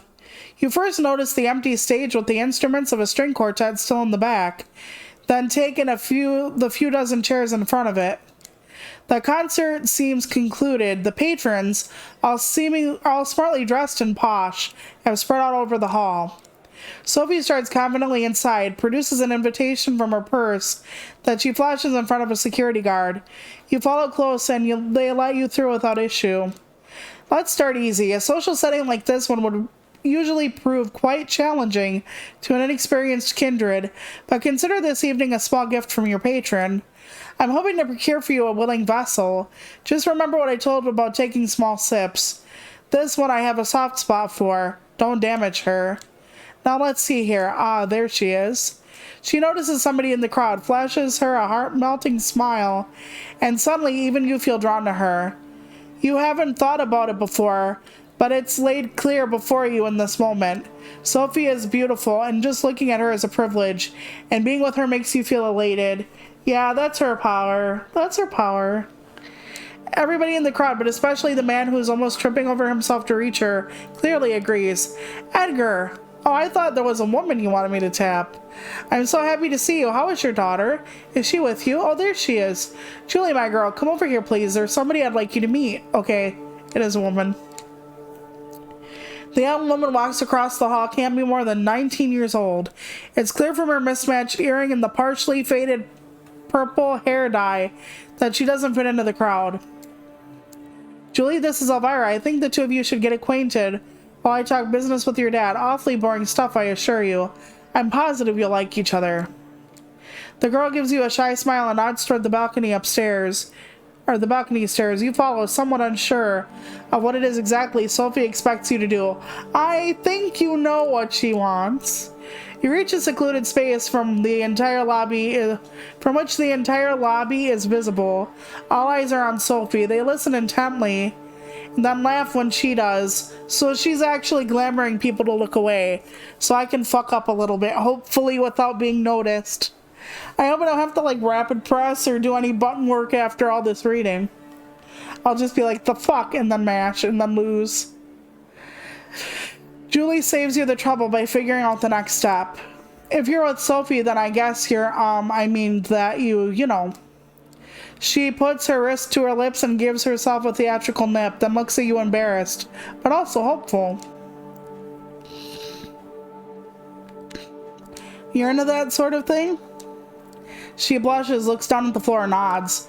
Could you? I mean, it's not like Ms. Langley if you'd like, Ms. Langley tells me She swallows hard, avoid your eyes. That I taste nice. I'm gonna drink from her. You take her farm in your hands, a quick look around confirms nobody's watching, and no security cameras cover this area. You bite down gently. It's surreal. She's just giving you the blood of her own volition. How is this possible? What about the masquerade? You need to ask Sophie. You tear away from her. A brief convulsion shakes you. Her smile. It's her smile. It's not right. The temporary feeling of bliss the girl felt when you bit her is gone. In an instant, she's disappointed, annoyed even. She looks at you unsure of what's the matter. Come back, please. Just have some more. Just a little bit more. The very thought makes you want to throw up what little blood you've tasted. You shake your head. The girl sniffs, starts crying, wipes her face on her jacket sleeve, and walks down the stairs into the hall. The crowd around Sophie disperses slowly, looking at her now. Only some residual awe hangs in the air. Yeah, she's pretty, maybe even beautiful, but not your type. What came over you before? You walk over to her. That's her glamour. Edgar, dear, it was splendid talking to you, but we need to get going. Give Julie my best wishes. Come with, Elvira. Gregory is waiting for you out front, only in the car that Sophie addresses you. So how did it go? I tried, but I couldn't do it. I couldn't stand the smell or the taste. Curious. I consider Julie's blood to have the most exquisite and unique bouquet in the city, and trust me, I have refined tastes. She almost sounds like she's offended. Well, I'm assuming she thought she was gonna get an orgasm, okay? Oh well, if at first you don't succeed, perhaps you need a change of pace. Time for the next stop. Training wheels off this time, Gregory. Flushing Meadows, please. The driver takes the car over to the Williamsburg Bridge. You settle your thoughts. Okay. Why Flushing Meadows? Flushing what for? Other than the fact the Unispire is beautiful at this time of night, it's a great hunting ground with which to try out some talents of the blood. We all have our talents. Some of them come from the legacy we inherit from our sire. Others can be learned from experience. I can sway people or make them fear me. I see more of the world in greater detail than some kindred. I can will my body to move with unparalleled precision and grace and more. All of these skills make me who I am. They also help me hunt. Okay. How do I use my powers? You will the blood to do your bidding. By the way, shouldn't they be able to kind of sort of suss out who my sire is by what I can actually do? At least it would narrow it down. Many times you'll find you do these things intuitively, almost passively, but making an entire room focus their attention on you, that is tempting the beast. So she's pretty damn hungry right now. She helped me and she's hungry. Always keep the masquerade in mind, however. It's all fine if you can disappear in plain sight or command animals with your mind, but save those overt talents for the right place and time. It only takes you half an hour to reach the park at this time of night. Both you and Sophie leave the car, with Gregory left behind to find a parking spot and keep an eye on the car. Sophie seems deep in thought. She takes in the surroundings with a dreamy gaze. The sky is surprisingly clear tonight. The stars just barely visible in the light-polluted aura of the city. Yeah, you might actually like it more if you actually lived in a more, like, natural setting. At least they should get out a couple nights a week to actually see the stars and stuff. I feel like having a snack myself. I'll be by the fountain. Go look for somebody to your liking. See what effects you can achieve with your blood. But only pick one victim, just one, and come back. Seeing how she seems not altogether here right now, you decide to leave Sophie to her own devices and seek out your own prey. Yeah, because she's pretty hungry. From here, it looks like you have a few choices. First, taking a stroll around the park and finding an isolated jogger, or someone like them could work, but focusing on one area might work better. The New York State Pavilion might work as a secluded spot. There's a skate park nearby. In worst case scenario, there is bound to be some unfortunate wino around. Okay, I didn't want the wino part, apparently. The blood I tasted had, almost no substances in them. So, maybe the State Pavilion. Or maybe the tennis court nearby. There's light coming from there. So somebody might still be playing a late night match. They won't be alone, but they might be tired. No, we're not going to do that. As the scenarios play on your mind, you realize you're planning how to assault a stranger in the middle of the night. It's a weird way to be, but now their familiar hunger prompts you to act. Oh, the pavilion is decrepit, though. Search for a victim around the park. You start walking. The park's many avenues hold a good spot or two for a predator like yourself. You pass 2 soccer fields and circle around where the fountain of the planets once awed visitors with their spectacle before coming across an opportunity. A woman, a small duffel bag, is making her way through the park in a hurry. She doesn't seem to have noticed you yet. Presence, focus her attention. You think back to what Sophie did in the hall, how she managed to focus the attention of the entire gathering on her. That might be a tall order for you, but a single person could be doable. For a moment, you're thinking of how an old guy in a hood should appear over your shoulder saying, "Use the force, Elvira." It feels ridiculous. But then, something stirs within you. There's a confidence there, the allure that you might have had before, one that's increased manifold in this moment. You catch the woman's eye. She flashes an unsure smile, almost in spite of herself as she passes you by. Wait, please. She's tense. Her grip on her bag closes, but inattentive. I'd love it if she were like paying like ransom money, and I just was like, yeah, come over here. Her eyes lock onto yours. The slight smile is there again. Yes? What is it? Almost intuitively, you close the distance between you. She can't look away. She's unprepared for what follows. In a swift move, you grab her and bite down. Her surprise resonates in her blood, hot, excited, fast-flowing. She tenses up, then bliss, footsteps. You let go of her. She drops to the ground, barely conscious. A hooded man is looking menacingly at you. What do you think you're doing, barging in on my turf like this, lick?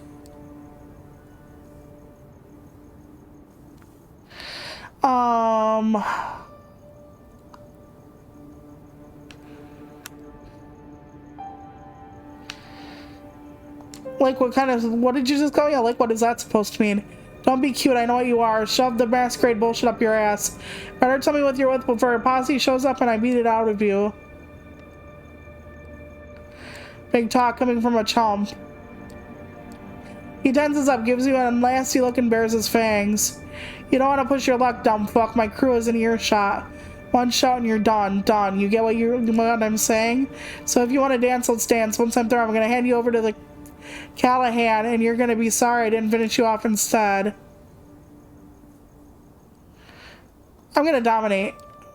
Enough is enough. You won't be intimidated. Leave now. His countenance changes. A cruel beast one moment, a humbled pup the next. He walks away just like that. How did you do it? Because my sire is probably more powerful than his sire. That's probably what did it. Not wishing to tempt fate any further, you return to the Unisphere. Did I actually lick shot her wounds though? Looking back over your shoulder to make sure you're not being followed. Two figures are visible near the sculpture, a man and woman, tangled in a passionate embrace.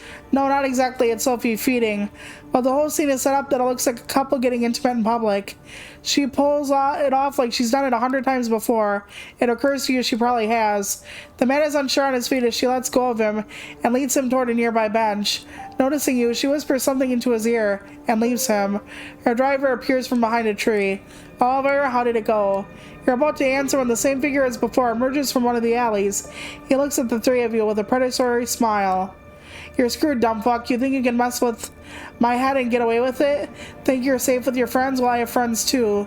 He makes a motion to shout, but two things happen almost at once. One, first, that feeling of warmth and beauty emanating from Sophie flares up again, and entrancing both you and the hooded thug. His show comes out as a weak, confused squeak. Second, Gregory produces a wooden stake from under his holster, or a holster under his jacket, and slams it into the thug's chest. Just like that, the posturing vampire is down on the ground, paralyzed. I see you made a friend of Iris. Curious choice of company, I would say. Who is he?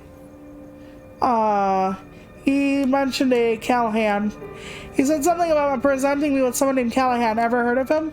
She looks shocked and then recovers her regular countenance. Yes, I have. The hoodlum is Anarch, then. Curious. Corona Park has not been claimed by any kindred last I checked. So people are trying to start claiming New York, and they've never done that before. Let's go. We'll put him in the trunk and present him to Kadir tomorrow night. I'm sure he'll be delighted to make this unbound's acquaintance. Gregory carries the staked vampire and dumps him in the car's trunk like a mannequin. The sight gives you a sudden urge to touch your own chest, as you remember being treated the same by Kadir. The gaping wound that was there was just last night is almost gone. Just a tender scar tissue-like spot marks what was a hole in your sternum. It's still as strange a realization as last time. It's almost surprising that you can get away with just casually throwing a stiff into your car and driving away. But then you remember that Sophie has been doing this far longer than you have. Still, the nagging thought that anything you did tonight could have been recorded on a CCTV camera or picked up by a rando with half-decent smartphone and streamed online fills you with dread. Hunting and using your abilities is a dangerous business, and it's clear this whole being a vampire thing has about as many caveats as it has perks. You're taken out of your headspace by Sophie's voice. I will pick you up tomorrow night, same as tonight. I have some business to attend to at Elysium, and I expect you to accompany me. Oh god, not the hierarchy again. Plus, our friend in the back needs to be properly introduced to Kadira and the prince. I'm sure I'll have some interesting things to say to the court. Her voice is cold, cruel, and nothing like the enchanting personality she showed at the gallery earlier tonight. Sophie is clearly a woman of many faces. What's going to happen to him? The usual, I imagine. Interrogation by Kadir, probably in a basement of the gallery. A quick trial with the prince attending if she's there tomorrow night. A swift execution as a verdict.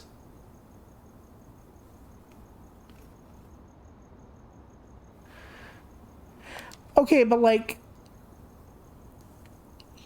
I don't understand this. Like, unbound means he doesn't actually have a master. So Calhan or whatever the hell it is isn't a master. It means unbound. I don't know. This all sounds eerily familiar to you, and you can't help but feel a pang of guilt when you think about what awaits the guy tomorrow night. You haven't told me how your hunting went. Getting the hang of it, I would hope. It'll take some getting used to. I'll need time to get used to it. It doesn't come naturally. It will with time. You need to think about it less. Hunting is the one scenario in which you'll do well to trust your instincts in moderation, of course. She seems distracted, not all there. Her thoughts drift and the car remains silent until you reach your apartment. We will pick you up tomorrow evening. Good night. Just like that, without any further courtesy, Sophie leaves, driven to her apartment by Gregory with the body in the trunk right in the middle of Manhattan. Did you cross paths with situations like these in the past unknowingly? What other secrets did you pass on the street without knowing their true nature? How many people have we passed in life that are murderers? It happens all the time. You know, the person down the block is somebody who is a horrible human being to their children. Somebody else has killed someone. Somebody else is like embezzling from their company. This stuff happens all the time. Not like vampire stuff, hopefully. Your haven is just as you left it hours ago. I think I'm still hungry because I used a lot of power. Whoopsers. Although the sun won't be up for some time, you feel tired. You learned something about yourself today, and it'll take time to process. You're not in the mood for television, and the few books on the shelves in the apartment are either in languages you don't speak or sound like a boring read. Nothing left to do but rest. You settle in the back room, lock the door. A moment of hesitation, but then a decision. This time you turn the light off. You think back to Julie. How many people in the city know about the vampiric society? How many are willing accomplices in sustaining it? And the thug you met in the park. If he's not Camarilla, then what is he? Okay, so they all have to bow down to the Camarilla, maybe? Are there independent vampires? How does that work? Generally not, probably. More questions. You begin wondering if there's ever going to be a night when you can start crossing them off the list instead of adding to it. You close your eyes. You sink into the now familiar void of nothingness. It greets you with open arms like an old friend. Yep, time to go to sleep.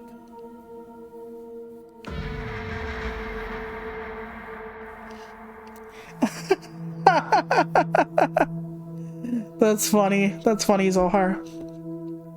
You open your eyes. It's pitch dark, the blackness like a coffin, drifting in the abyss.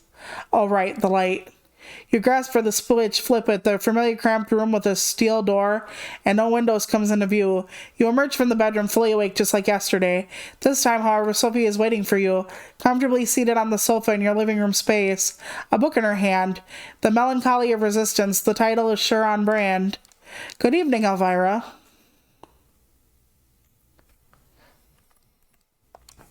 Sorry to have kept you waiting. To be fair, I haven't been here long. I was enjoying reminiscing about the time when I called this my haven. The decor was much different, of course. Come, we have an appointment. I received word Elysium would be called again tonight on account of your unruly friend from Corona Park. This should be a great opportunity for you to mingle. Yeah, because I'm not going to be somebody they put to death this time. I can actually talk to people. She keeps talking as you walk downstairs and get in the car. Gregory gives you a slight nod and a small smile while opening the door for Sophie. He starts the car when you take your seat in the back. Most of the Primogen Council is bound to be there, at least those who usually attend. I think that is... I forget how to see my book. Hold on.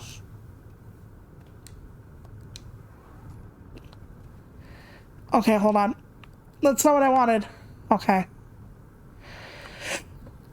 I think Primogen is like the upper ups or something. I forget. Like, anyway. Like I said, it's been a long time since I actually played the tabletop game. Okay, probably some other important personalities you'll do well to at least learn about. How should I carry myself? You never told me if there's any savoir vivre kind of rules I should respect when talking to other vampires. Knowing that you're among the superiors is probably the most important. In our society, status comes with age. Pardon my sincerity, but you are insignificant. Not even associating with me can make the fact that you've been kindred for merely a day or a few nights be forgotten. So know your place. Stay out of the superior's business and show the utmost respect. Thanking the prince for sparing you and maybe giving a friendly chat with Kadir publicly might show your gratefulness for being part of the Camarilla now. I would suggest you make it sincere. At any rate, you should behave yourself tonight. Remember what I told you about reflecting on me as your patron. I have a reputation to uphold. Do not tarnish it. There it is. She might have saved you. She might be protecting and teaching you, but it's clear that she's really concerned about her own interests. Well, yeah.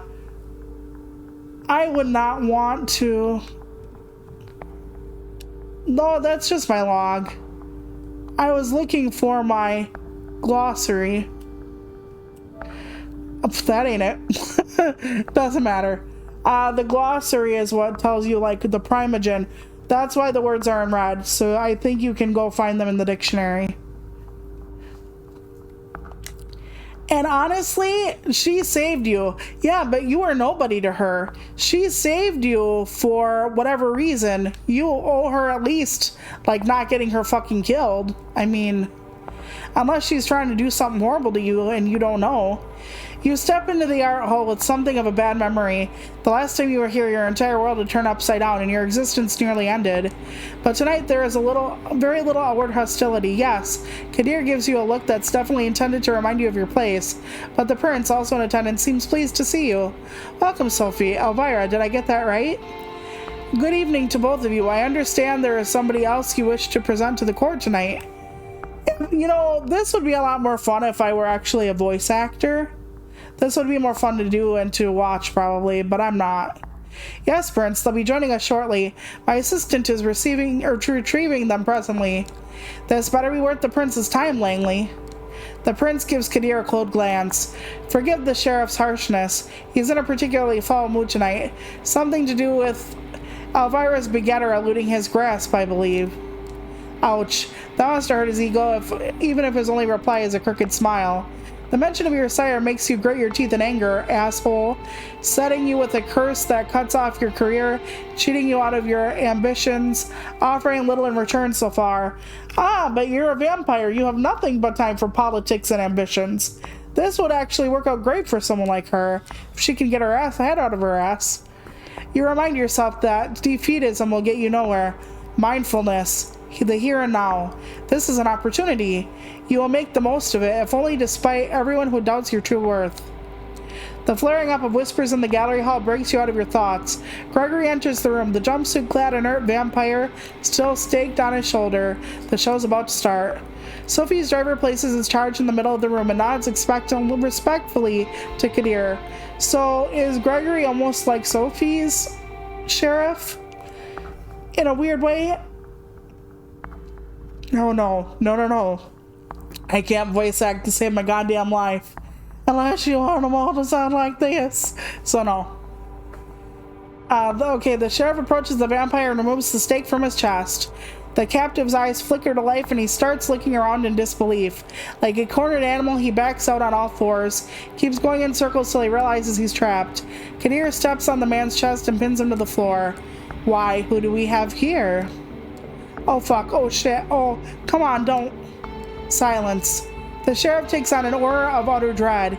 He appears as if he is a primal force of nature that's out to get you, and there's absolutely nothing you can do but shrivel in terror.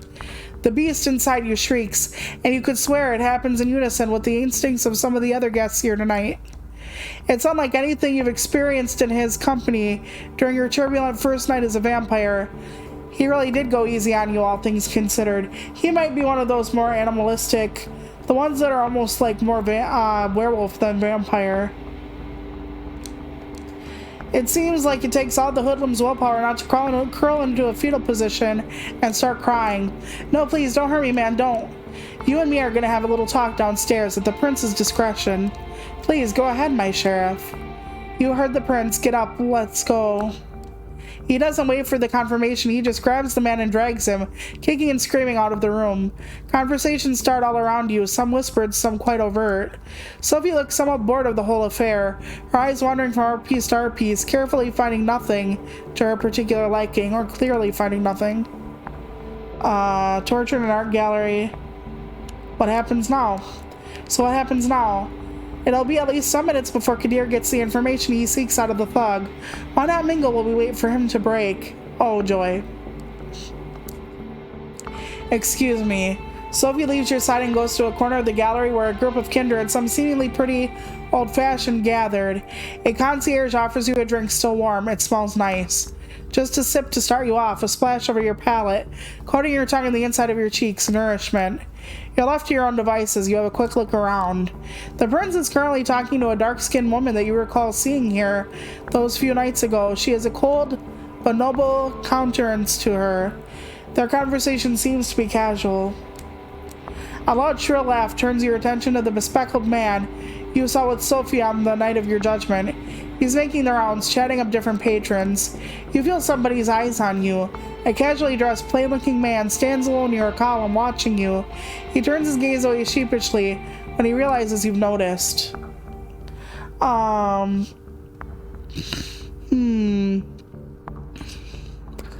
supposed to thank the prince for saving me, but if she's busy, won't that just be dickish?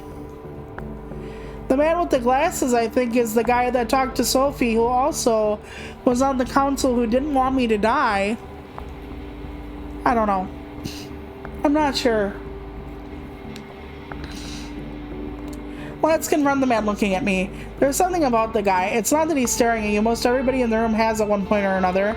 It's how he does it. He seems shy, maybe even afraid. It's hard to find a secluded spot in the gallery tonight, but the guy has an entire corner of the room to himself. As you approach, he's standing alone with no glass in hand, a worried look on his face. Good evening, Mr. Larson. Or you can call me Robert. Either's fine. I'm not gonna say what I'm thinking. Okay. Why are you standing here alone like this? I'm not hugely liked around these parts. I'm surprised you wanted to talk to me. Then again, you're new, you probably don't know. I'm one of Prince Panhard's Primogen. Oh, one of her, like, direct children, maybe? I'm here on business in case the prince requires any insight. Usually it's so she can hear me out before ignoring me. Not sure if you were paying attention the other night, but when the prince mentioned diverging opinions on whether you should be executed or not, that was me. Oh, I thought it was the other guy. I was the diverging opinion. What was your reasoning? Not that I'm ungrateful, but out of curiosity, what was your reasoning? My reasoning? With just common sense. You shouldn't be blamed for being assaulted and essentially murdered to boot, but as Kadar loves to say, the traditions are clear. Listen, I don't want to be rude and I appreciate you reaching out, but word of advice, stay away from me. Many vampires regard my position as Primogen as some kind of joke. You know, you talk to me and they'll notice, and they'll hold it against you. You have a quick look behind you and see a few of the kindred keep shooting you glances. A woman in particular, a redhead boasting a fanciful hairstyle, watches you disapprovingly. Excuse me. Some of them already do, I imagine. Excuse me. I need to get a word in with a few Primogen members before Kadir returns. So the Primogen are the council then? Enjoy your night. With just a critical look of a few kindred to keep your company, you start thinking about who to pursue next. You notice Sophie mingling with other kindred, clearly in her element not to be disturbed. Kadir hasn't come back yet, so you can probably still find time for at least one conversation. I'll do it. You approach the prince, trying to stay respectful of her private conversation as possible. She glances at you as you step forward, her scrutinizing glance mimicked by her companion. She addresses the dark-skinned woman before turning to you. Excuse me for just a moment, Samira. Yes, Elvira, what is it? Okay, I wanted to give you my thanks. I wish to thank you for sparing me, Prince. I realize it wasn't an easy decision to make, and I wanted to express my sincere appreciation. How thoughtful of you. She takes a long look at you before she continues. I didn't do it from the kindness of my unbeating heart. You are an asset to Miss Langley, to the Camarilla, and to me. I believe I made the right decision. Prove to me and the other kindred of the city that it was so, and there might be more to your future nights than just survival and servitude. The dark-skinned woman looks impatiently at you and catches the prince's attention. Forgive me, that's all the time I can spare right now. We have some things to discuss with Samira still. Enjoy your night, Elvira. Just bow and leave. You leave the two women to their conversation, which they get back to almost immediately after the prince turns to Samira. A loud exchange near the staircase grabs everyone's attention. Kadir is back and the hoodlum is with him. The sheriff pushes the other vampire inside the room.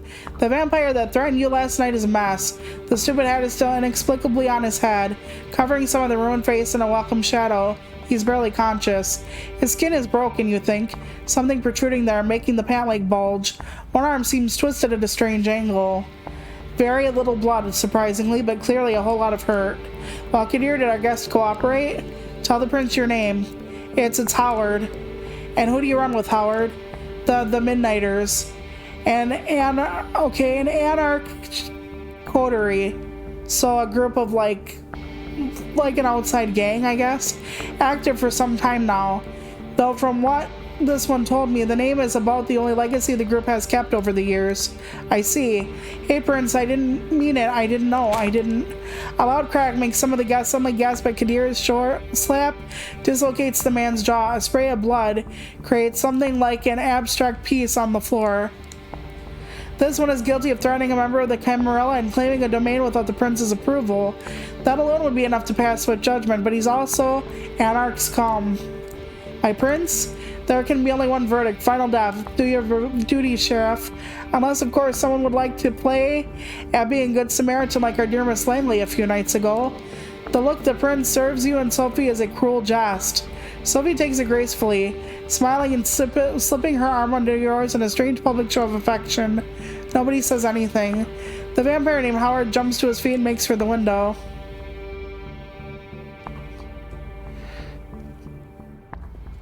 Let's see. I don't know what to do here. If I try to stop him, it could be stopping the sheriff from doing his job. If I don't intervene, it could be, oh, you want people to run away. If I dominate, they could be like, how dare you use that?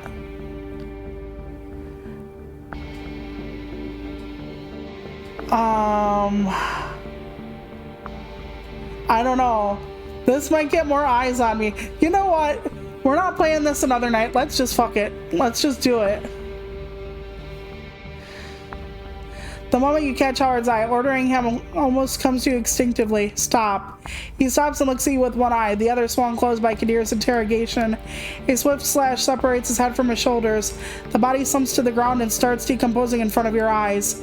The sheriff, sword in hand, gives you a nasty smile from behind where Howard used to stand. Well, Elvira, your eagerness is laudable, if unnecessary. That Howard fellow couldn't have hoped to escape his fate, not facing Kadir's experience. However, I have made note of a show of loyalty on both you and your patron's accounts.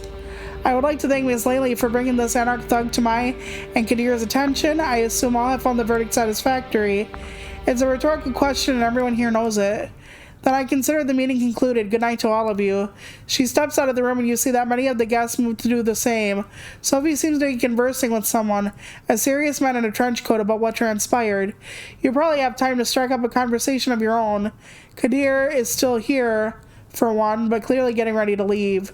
Larson is still moping around, and the other man you noticed before Kadir brought the anarch and is still chatting with the remaining attendants. I need to talk to Kadir, because I owe him a thanks or whatever too. The sheriff mood seems to have improved, so you decide you won't get a better shot at saying your piece. He's sheathing his sword as you approach him. He notices you before his face turns from a melancholic frown back to his predatory smirk. You seem to have caught him in a moment of reflection. What is it, Elvira? Let's see. I wanted to thank you for bringing me here tonight, for giving me a chance. An emotion creeps through Kadar's face that you haven't seen on the sheriff's face yet. Is that gratitude? It's fleeting, only there for a moment, gone in the blink of an eye. It was trying on my nerves, and you're still far and away from proving that it was the right thing to do, so I don't think a few kind words will let you off the hook. Still, I have to admit, I was as surprised as the prince when you jumped at the opportunity to stop the anarch from escaping. I was sure Valerie would have beat you to it. If there is nothing else, I'll be taking my leave. Do you enjoy being sheriff? Enjoyment has nothing to do with it. It's my duty. When Calabros asked me to fill the shoes of the sheriff and root out our enemies, I was glad to serve the sect. When Helene became prince and asked that I keep doing this, I agreed. Because I believe in the Camarilla and I respect the fact that the needs of the many outweigh the needs of the few. He picks up the sword and turns toward the stairs. If more kindred understood that, my job would be much duller, though. On that note, I wish you good night. And watch yourself. You messed up my batting average, so I'll be sure to keep a close eye on you. With that final threat, he leaves the gallery. It's right about when Sophie also ends her conversation and walks over to you. Interesting evening, wasn't it? Come, Gregory is waiting downstairs. She seems preoccupied with something and not in a talkative mood. It's an awkward ride back to the city. This time you arrive at another building, just 2 streets across from your apartment. She brings you upstairs. Sorry, I need a drink. One quick second.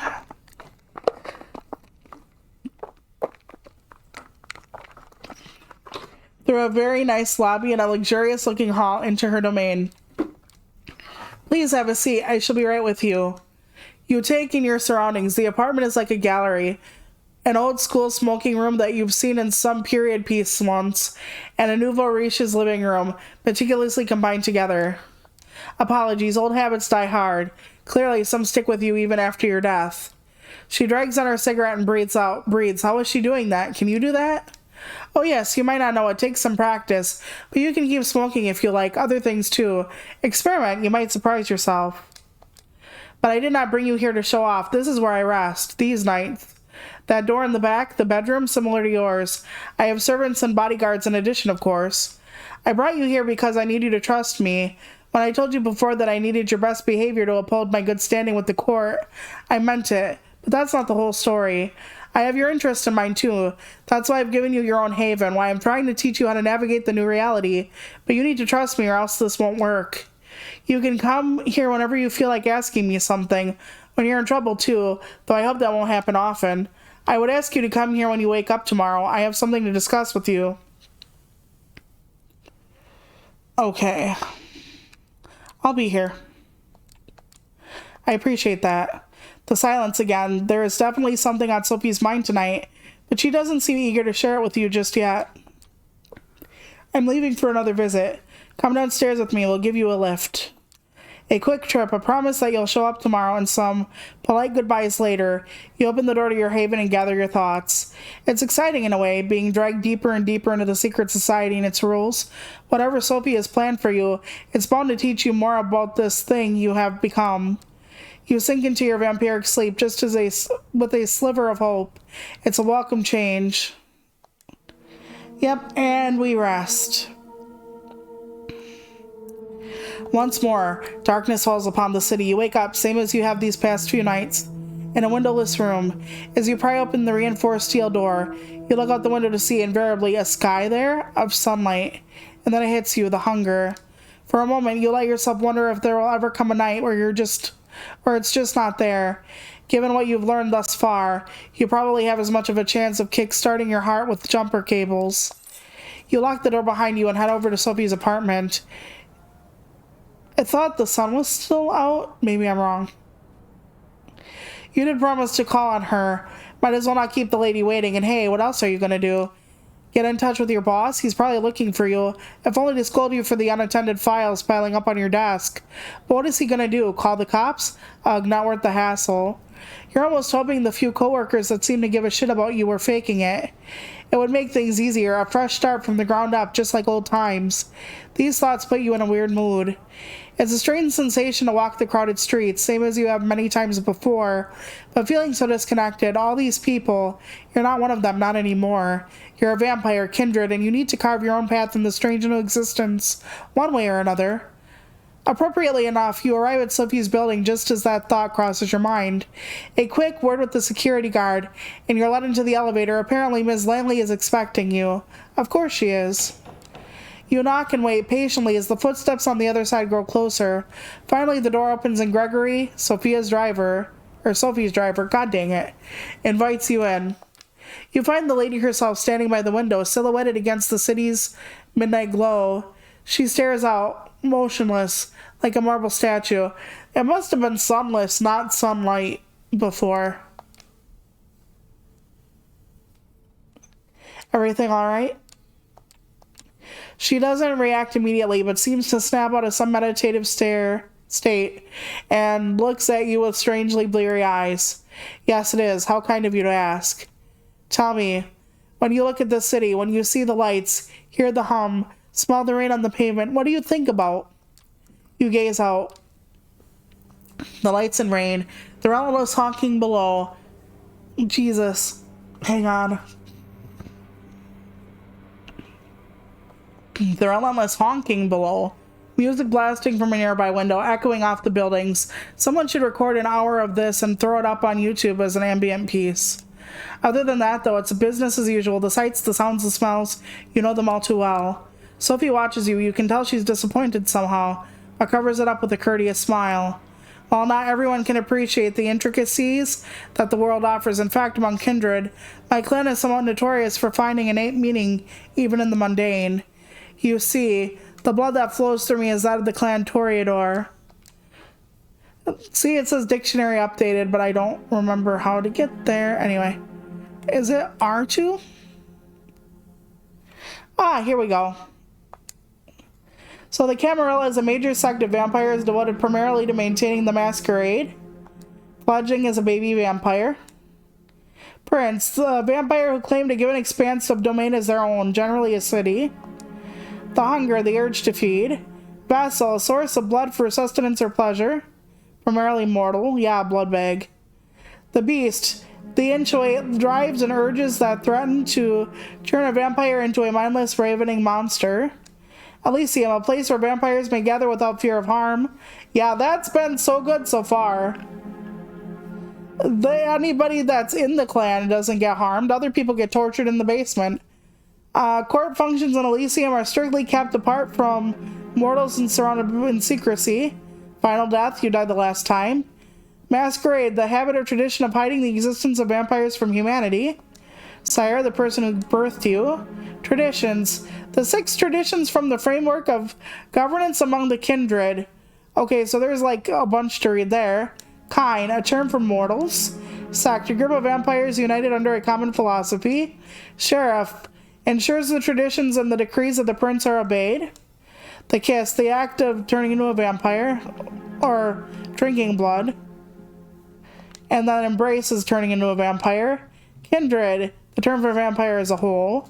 Domain, a particular area of vampire's influence. Like a derogatory term used to address unexperienced vampires. The Anarch movement, a vampire sect that opposes the tyranny of elders and has placed itself outside the sect. Well, technically they need that because it's bullshit, kinda. Court, the social system of the kindred. Haven, a vampire's home base. The Primogen Council represents the interests of the local kindred and advises the prince on the matters of rule and law. So it's basically like their cabinet. Coterie, a small group of kindred united in support and common interest.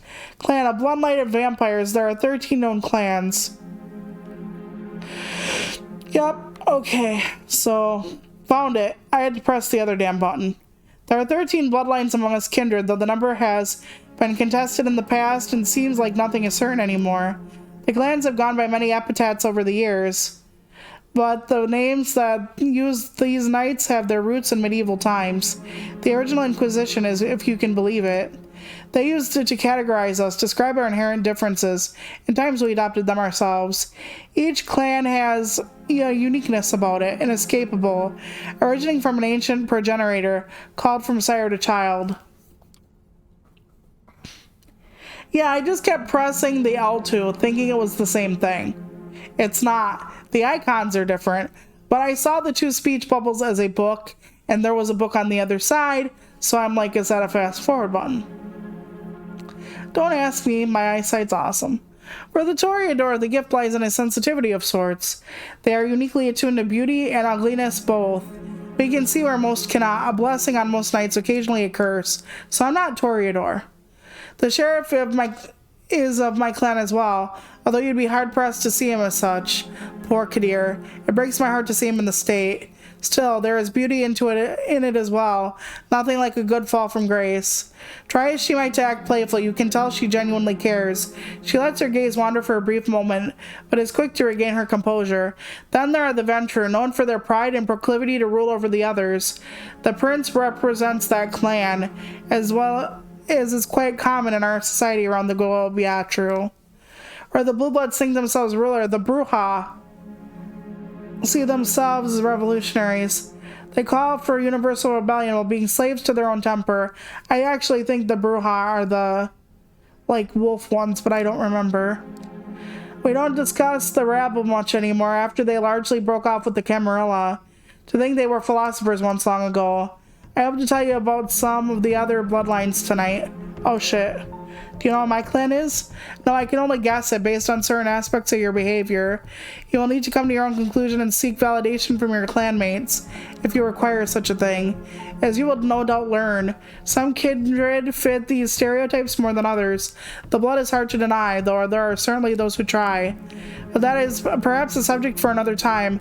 I invited you here for a reason. There is something I wanted to speak to you about. No, don't worry about that. You can clearly see they're two different icons, but I'm like, same thing. It is customary in our society, especially among younger kindred, to organize into coteries. Sometimes they're called by the prince themselves, or mandated by a fledgling sire. In our case, you might treat it more of a strong recommendation. I want you to seek out companions, not only because you need to learn more about society, but because it is useful. True friendships are rare among kindred, but having allies, even temporary ones, is something of a necessity these nights. We might be selfish creatures, but we're drawn to each other nonetheless. Where should I look for allies? I was about to get to that. She puts on a mysterious smile. I spent some time of my precious time last night asking around, pondering potential kindred for you to meet. Came up with a short list of contacts. I hope you appreciate the gesture.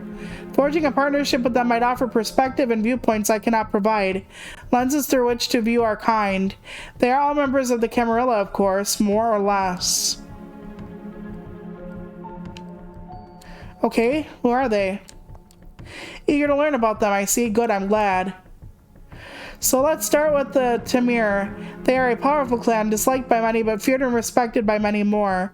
They have been an important pillar to the Camarilla since the very beginning. They are blood sorcerers. Oh, shit.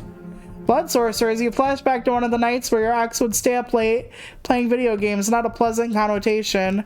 Sophie snickers. Oh, child, don't be caught up with that look on your face. Okay, don't be caught with that look on your face when you meet a warlock in person. They really are adept at using vitae, their own as well as others, to unique and potent effects. Yeah, that's your life points and shit in the game itself. Since they are quite rigid in their hierarchy, the kindred I had in mind for you might need some persuading. His name is Agathon. From what I hear, he is quite a scholar, very ambitious, the child of a noted Tamir here in New York. Aisling Sturbridge spent enough time with Agathon that I'm sure you'll run into her sooner or later. A chance to be an important person then. Yes, though not immediately, I would imagine. Aisling finds herself in a somewhat precarious position, both in the city and her clan. Every move she makes is heavily scrutinized, thus she has learned to tread lightly. Anyway, if you wish to contact the young Tamir, I hear you can usually find him in a New Age bookstore. I love bookstores. Okay, you might have my heart. Out on Broadway. The Tremere have one of their workshops there. Gregory will give you the details. Now, the next recommendation comes with a bit of a caveat.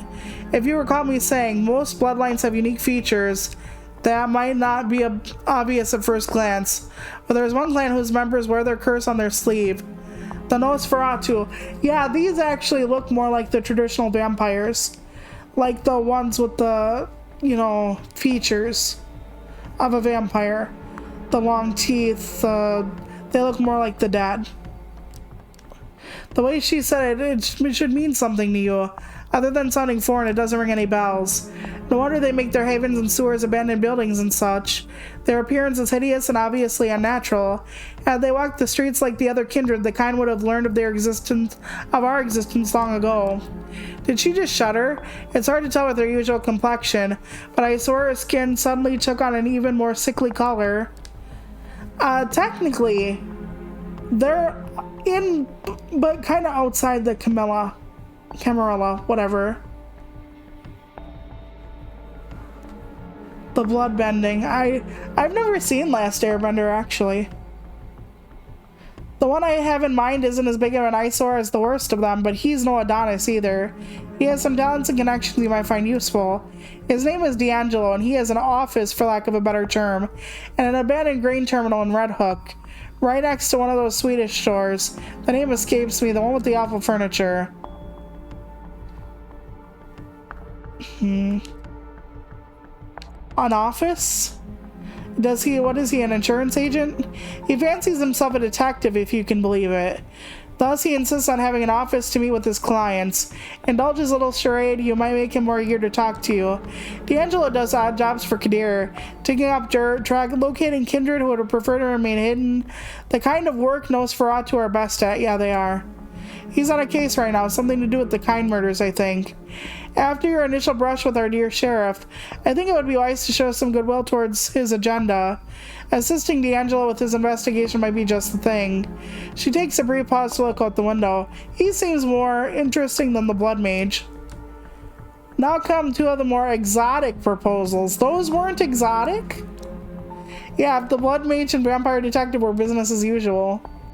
Gangrel, that's it. That's the ones that are like, okay, I got it. These are the ones that are like the werewolf people.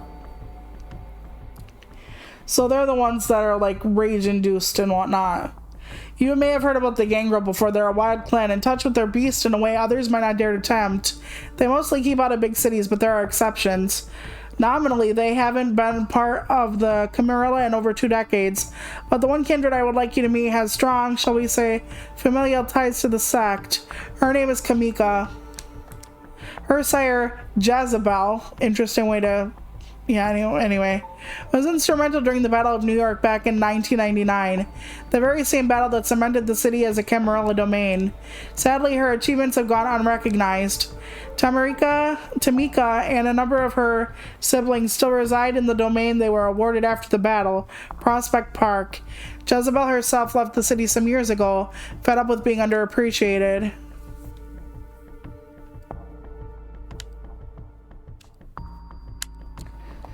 I get the impression contacting vampires who aren't the Camarilla is frowned upon, but you're saying the Gangrel aren't part of the sect anymore. How does that work?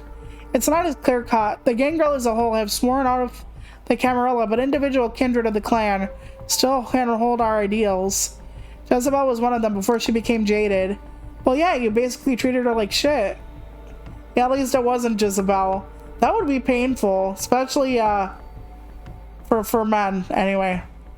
Besides, their domain in Prospect Park has been upheld by Prince I love the name Prince. It's like Panard, but Panhard is awesome.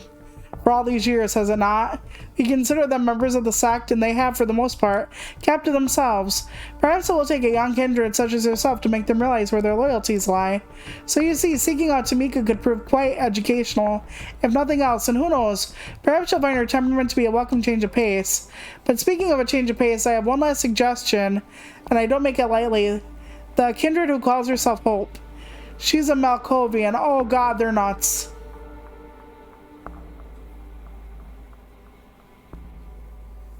But those who spend enough time with them come to understand. It's no sickness, but a unique perception of the world that has them appear to be unstable, and that perception can prove to be very valuable. So these are the more fun clans. The ones she's talking about are some of the more interesting fun clans to play as when you're doing the tabletop RPG. Having a Malkovian as your partner, I know it's Malkavian or whatever, but we call him Malkovian, might be taxing on the nerves of a true test of patience at times, but their insight and intuition are unrivaled among kindred. As for Hope specifically, she is said to be a recluse, but I have it on good authority. She can currently be found in an interesting cafe. I believe it's called in Lower Manhattan. Gregory has the address. Yeah, exactly. You can't change my mind either.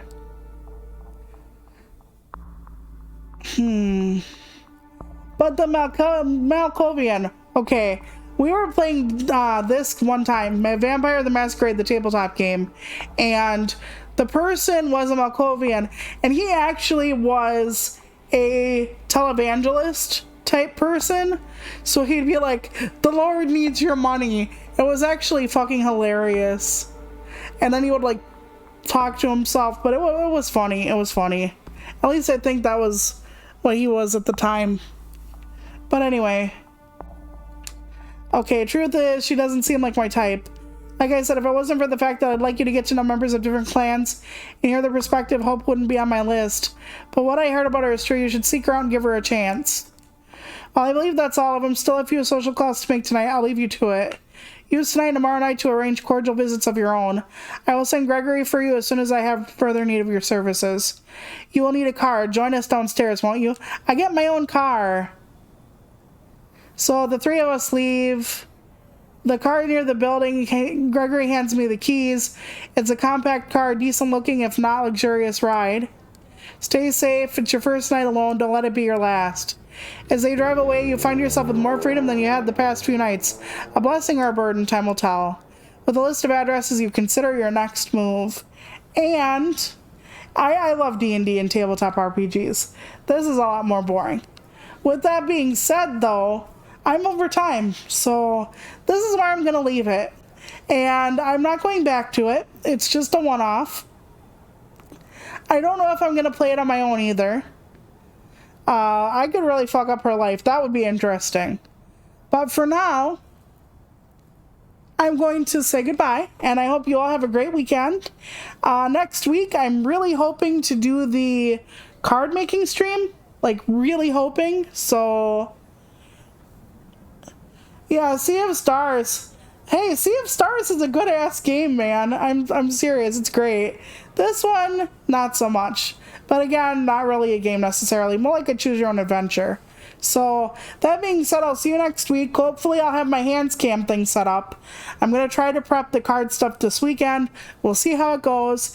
And I will see you Monday-ish or so for more Halloween celebration. Thanks, everybody. Stay safe. Bye.